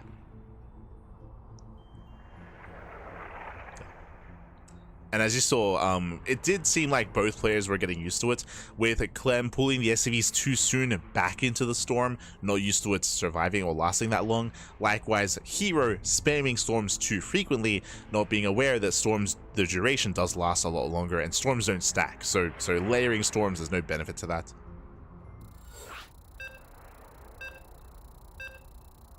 But again, this is their first time. So getting used to it.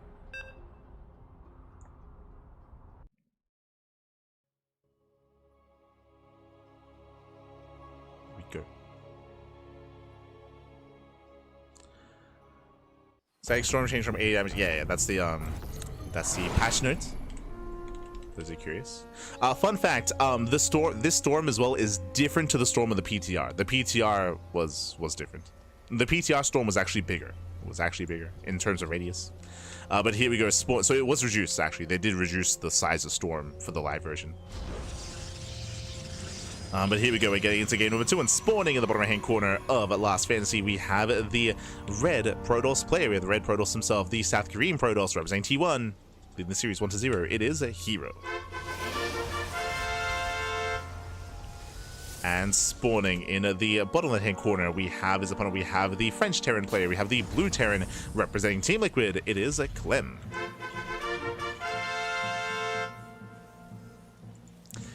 But yes, DPS is reduced, but increased duration, so total damage is increased. Yes, if an army stands in the entirety of the storm, then the overall damage output is greater. That is true.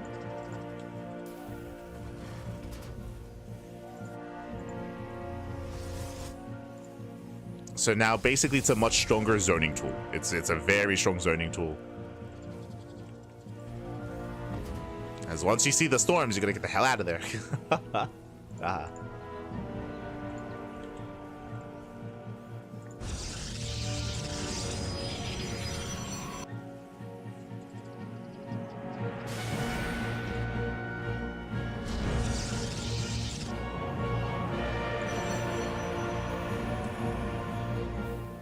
Here we are going to be settling in, and welcome on all to Last Fantasy. Last Fantasy is a 3-player spawn map. This time double gas. Double gas to open out of Clem, going for a faster factory. With this, we can go into Reactor Reaper Hellion, we can go into earlier Cyclone, we can go into earlier committed Banshee play. So Clem has options. He'll have more aggressive options this time.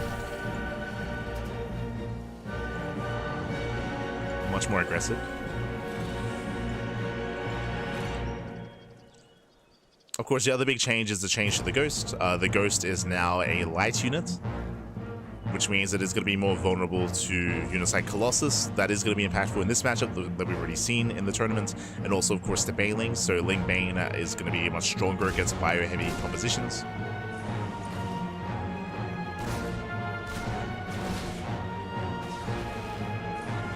Or Ghost-heavy compositions.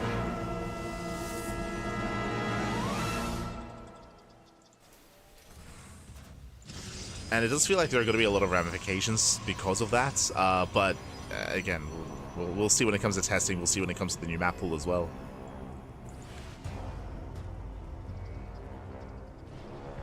There's a lot of changes.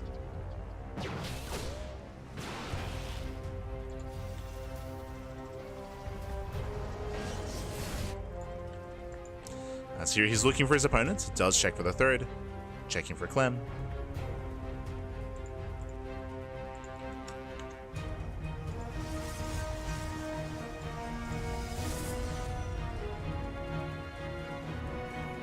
Here he will find him. Does eventually find him here. After the medevac, we'll see if we go for an add-on swap into Banshee play or not.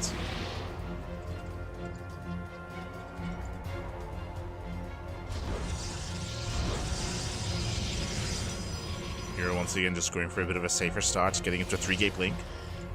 So 3-gate blink Stalker. We'll see if he takes his gases again and goes for a robo, or if he expands. Especially against double gas, he should be playing safe and getting a robo. Yep, there it is. A robo's on the way. So here he will stay on 2 bases longer to ensure he doesn't die suddenly here against an early push. Speaking of, Clem is moving out. And Clem going for the Viking follow-up. Okay. No add-on swap. The first tank has arrived. And Clem, he gets across the map unscouted. Now pushing in. Yeah, there's a late realization from herO. Late reaction. He's going for the tank. The tank is barely going to go down. Likewise, there's the energy overcharge. The energy overcharge is weaker as well, true. Remember that.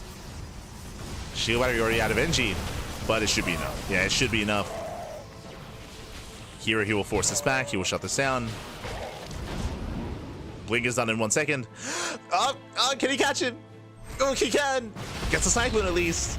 Yeah, takes down the Cyclone, the Marines, and Clem has to get the hell out of there. Oof. Catching up the tank.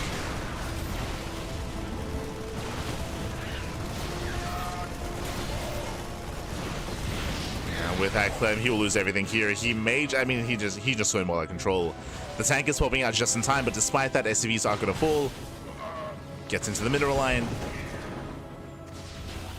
And denies mining. From here, he does deny mining.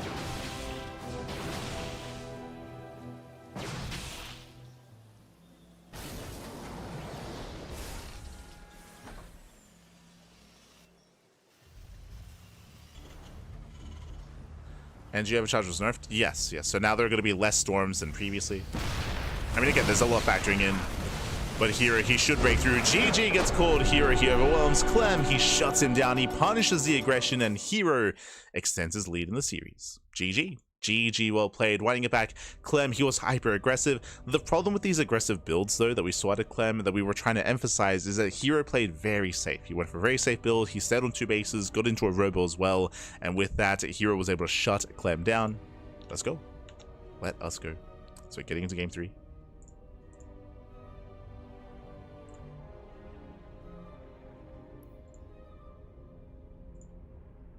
We're getting into game 3. And we'll see if Clem can begin the comeback here. I'm not too familiar with the vetoes, so I don't know what we're going to get into here. I was a little bit surprised to see Last Fantasy through the veto process. True. Was surprised.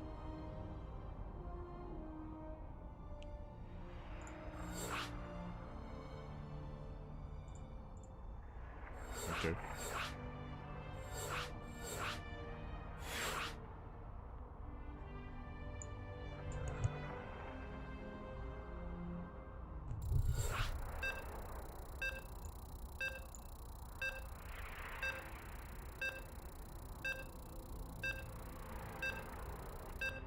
Nerf will slap the wrist, it really doesn't change a whole lot. I would say it does, especially when it comes to other matchups.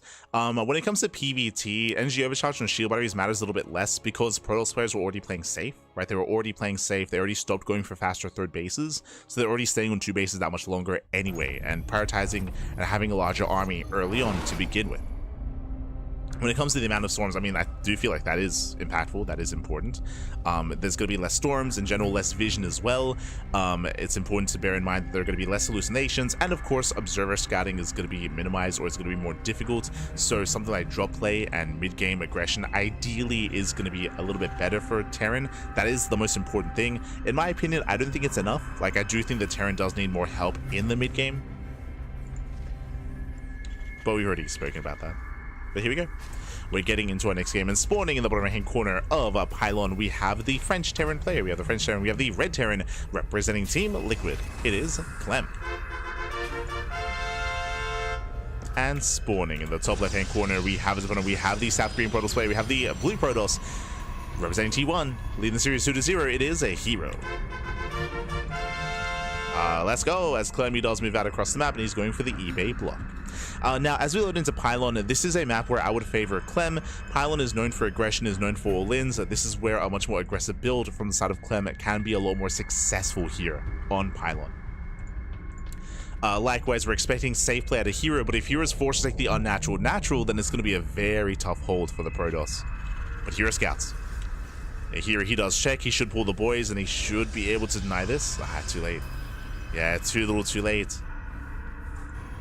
So here he'll expand elsewhere, and this is ideal now for Clem, as Clem does force a much more exposed base, and the goal should be to break down this natural. Not yet, but we're building up to that. This is where Clem will have the option to go for a 2-base all-in and pull the boys. We'll have the option.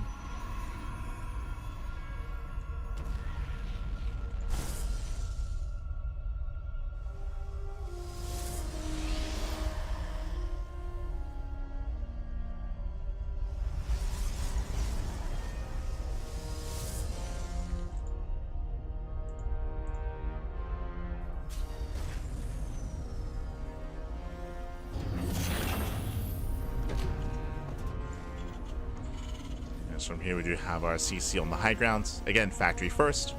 Going into an atom swap into what should be Hellion production.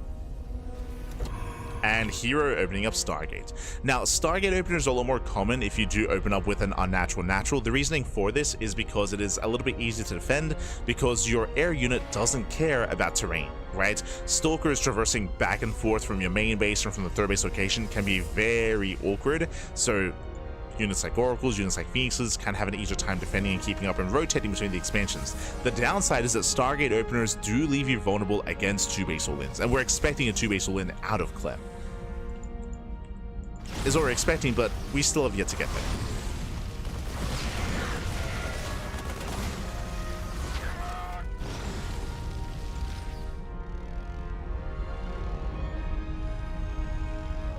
Is what we're expecting.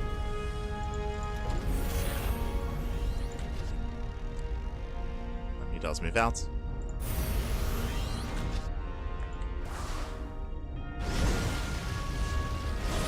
Oh.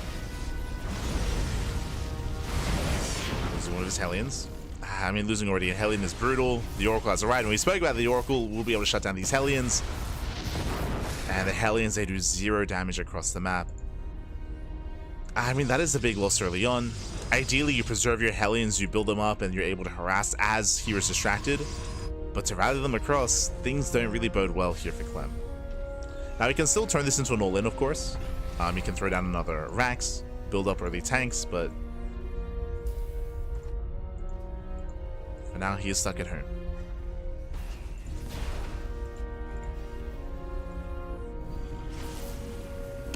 So Oracle does get into the main. Getting 1, getting 2, getting 3 SCVs.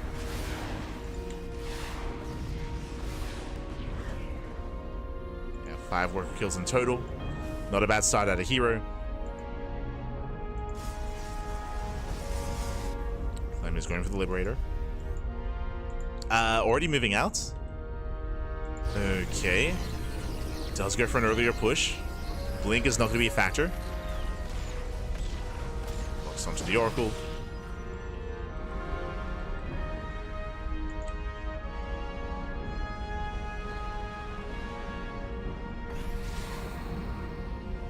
Again, it's all or nothing here for Clem.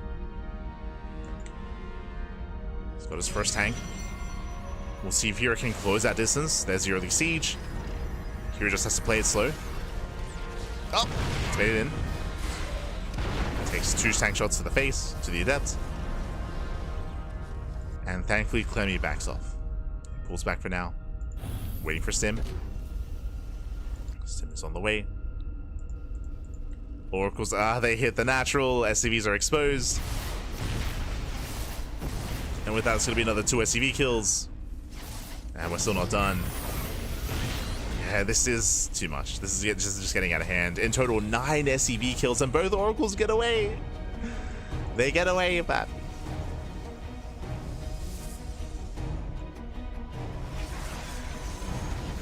Zero does siege up. Does siege in the main. Getting some damage done. Ooh, Viking does rally into the army. Oh. Liberator does get some damage in the main base. 2 probes. It's something. It's a Stalker. But he needs so much more than this. Just because of the earlier losses, Liberator goes down. And herO, he's looking quite secure. Looking very secure here. Just because all the damage done so far.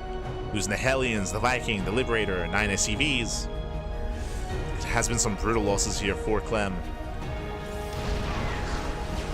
Oh, he's gonna get the tank as well. Oh, God. The tank goes down. Not like this, man. Not like this.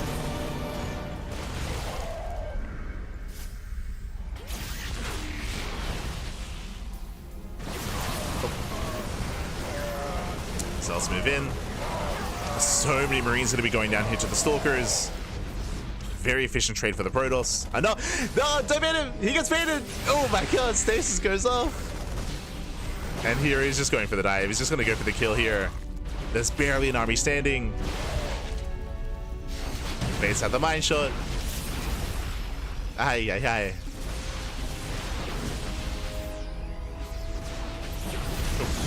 Catching up the Cyclone. Cyclone goes down, Stasis does run out, and GG gets called as Clem gets completely shut down, and herO will take the series 3-0. Whew, GG. GG, well played, congratulations. Here he does claim the series. A very strong showing here out of herO, and again, as we mentioned before, like herO and Clem, they do typically trade back and forth. When it comes to the new patch didn't really apply, or it wasn't really applicable to game 3 or game 2. If anything, I would say that the patch was helping Clem in game 3 and game 2 as well, just because of the nerf to the NG overcharge. That was the thing that was most impactful out of the new patch in these last 2 games. The first one, definitely we saw that Storm was able to pop off in both ways, but here in game 2 and game 3, Clem, he was overly aggressive in game 2. He was shut down by the safer build of herO, and here Clem, he fell apart with his aggression. He lost his Hellions early on, he lost so many SCVs to the Oracle, he threw away the Liberator as well. It was just a really shaky early game out of Clem. GG, well played. With that, herO does claim it, does claim the series. Congratulations.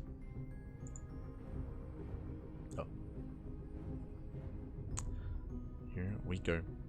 So GG, well played. Unfortunately, as I mentioned, we didn't get to see too much of the patch in this series. I would have loved to have seen more mid-game play and more Storm action as well. I do recommend, if you missed out, checking out ByuN versus Shameless. ByuN versus Shameless was earlier in the broadcast, and we did get to see a lot more mid-game between the two players, a lot more mid-game, partially just because of ByuN's playstyle, of course, as ByuN typically plays for the mid to late game. So we saw some slower, more defensive play out of ByuN, able to embrace and able to face off against Shameless. I do recommend it. I would say that was probably the best series of the broadcast, actually, was Shameless versus ByuN, to be honest. But GG, well played.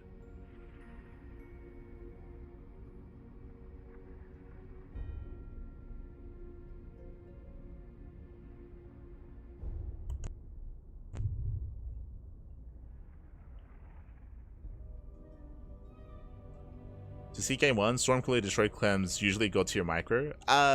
Clem was having some miscontrol against winding it back when it came to game 1.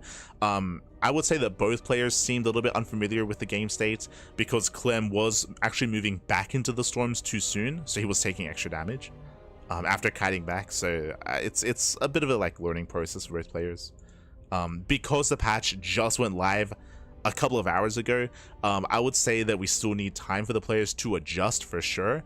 As I mentioned before, I guess now that we have our champion, of course, when it comes to the patch overall, personally, I'm not too fond of how they executed the patch, just because, as we were trying to mention earlier, the patch that is live right now has some big changes that were not live during the PTR. So there's a lot of changes that are being applied here that were never tested, so that is something that I'm not too fond of. On the flip side, as I was trying to reiterate before, there is a world where that's okay if we're going to get some amendment patches, which we should, at least bug fix patches, because there are some bugs that's going to happen. I don't know if Blizzard are willing to adjust numbers when it comes to certain changes that they've pushed through into the main patch. I don't know. I don't think anyone does right now. Right now we're in a really weird place, because if this was last patch, if this was a year ago, I think we could confidently say the patch went live, is not going to change. I mean, hey, how long were we stuck with the bug cyclone? Right? We were stuck with the bug cyclone for a long time. We never got a bug fix for that, right? It's that's something that we could say with certainty, is that we're probably not going to get any patch until the next big balance patch, just because StarCraft is on the back burner. But right now, we're in a weird game state, however many years in, where StarCraft is getting attention again. Blizzard, they're giving it attention again. They're taking the initiative to actually push through a PTR and make these changes and make this patch. So it feels like, again, if this was, again, a year ago, 2 years ago, it'd be okay, the patch is one and done, right? We're stuck with it for a year, right? I could confidently assume that, confidently say that, right? Again, 1, 2, 3 years ago. But right now we're in a place where it feels like, and maybe I'm too optimistic, I mean, we'll see, it feels like Blizzard is paying more attention, so it feels like they might be more willing to patch the game further. I'm not saying that we're going to be getting a patch a season or anything like that, not at all. I still think it's going to be one big patch, maybe on an annual basis. That's what we expect to see. But to have some bug fixes and maybe some adjustments here and there, there's a chance that happens more regularly.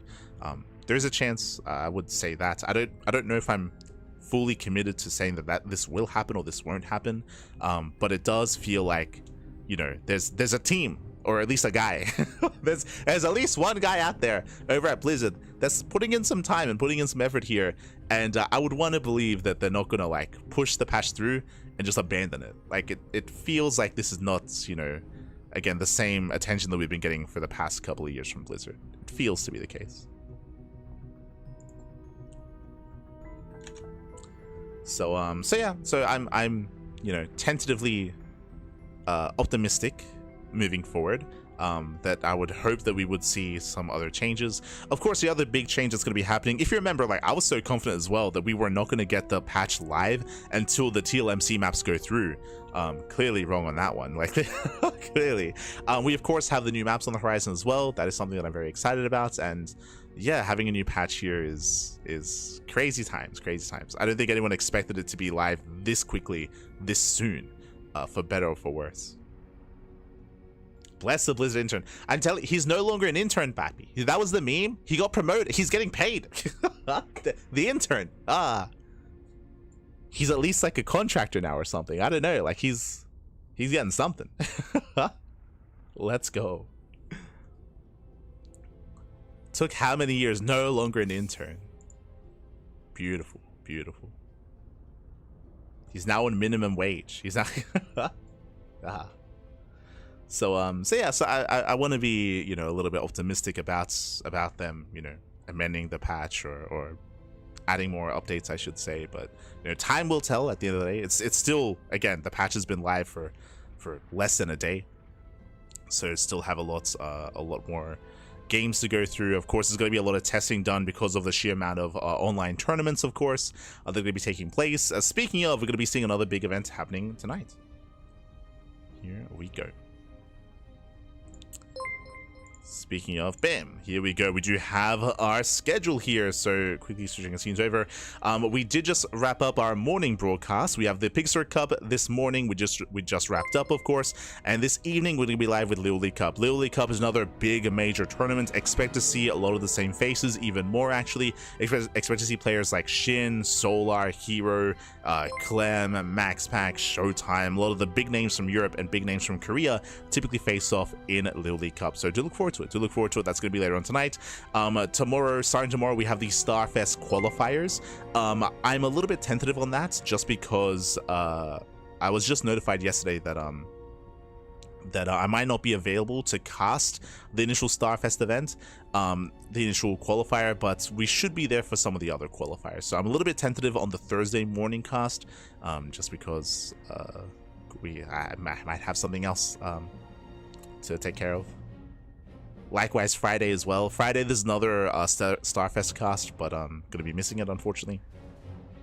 Tomorrow we have the Pong cast. Friday we have WarDTV Monday as well. There's going to be 2 WarDTV Mondays this week, and of course we have Tuna Cup on Sunday and more Starfest qualifiers. If you're out there, if you're in the Americas, there's a lot of tournaments happening in the Americas, a lot of offline events. There's going to be one big event happening at the beginning of November in Philadelphia. That's going to be the SC4 All, and then like a week after that we have the big Starfest event happening in Canada as well, in Ottawa, Canada. So we have an event in Philadelphia, we have an offline event in Canada as well, and we have, of course, the SC2 Safe House that's going to be in October. So a lot of StarCraft happening over in NA over the next month, over the next 2 months. It's all just like congested. It's all just all in one place, all in 1 month. So it's going to be a very, very busy month for NA StarCraft, and definitely something to look forward to. I don't know how much involvement we will have. We do have permission to cast the qualifiers of Starfest. We might be able to cast the main event. When it comes to the SC4 All, we were the mainstream. We were one of the mainstreams for Cheesedelphia for the past couple of years, and for SC for All, most likely we'll be doing the same thing as well. Of course, I believe there's going to be an offline broadcast, but we will be able to step in and provide some online coverage. So. But with that, GG. With that, thanks for watching. With that, GG. Thanks for watching. Hope you guys had a great time. Again, we're in a really weird state of StarCraft right now, where we have, you know, attention from Blizzard, we have patches being pushed through, we have the new map pool on the horizon as well. I should also emphasize, we are playing all of our tournaments, all of at least our tournaments, on the new map pool. We just featured the new maps last night in the Tuna Cup. I do highly recommend it. It was a very entertaining broadcast featuring top players out there as well, featuring herO, Shin, alongside Nightmare, alongside Creator, alongside ByuN. A lot of insane StarCraft was played out last night, so I do recommend it when it comes to the new maps, and we'll be featuring the new maps for every Tuna Cup moving forward, and potentially Turtle Tussle as well, and all of our other events. I would hope that the other online tournaments follow suit, but it's up to them. It's up to, you know, PiGosaur Cup, it's up to War TV Monday, KSL. Something that's going to be stopping them, and I hope it doesn't stop them too much, but something that will be hindering them is of course the fact that if they cannot have a full TLMC map pool if they want to be partnered with OSC. So we have kind of like put our partnership with OSC on hiatus in favor of just a full map pool of new maps. I would hope that the others do the same thing, but we'll see. We'll see what they end up doing. We'll see how many maps they do add. Otherwise, thanks for watching. Thanks for watching. Thanks for the support. Stick around. We're going to be giving another StarCraft streamer a raid. I was tempted to stream in ladder, but I got some other stuff to do. So I would like to get some breakfast, like to get some food. So I'm going to be heading off for the time being. But otherwise, thank you so much. Thanks so much for watching. Who is live at the moment? Who can we raid? I see ByuN is live. True. Can give it to ByuN. I know that Sal, he's doing his subathon stream. But he's got plenty of viewers. Hey, he's fine. We'll give it to Bully. Bully.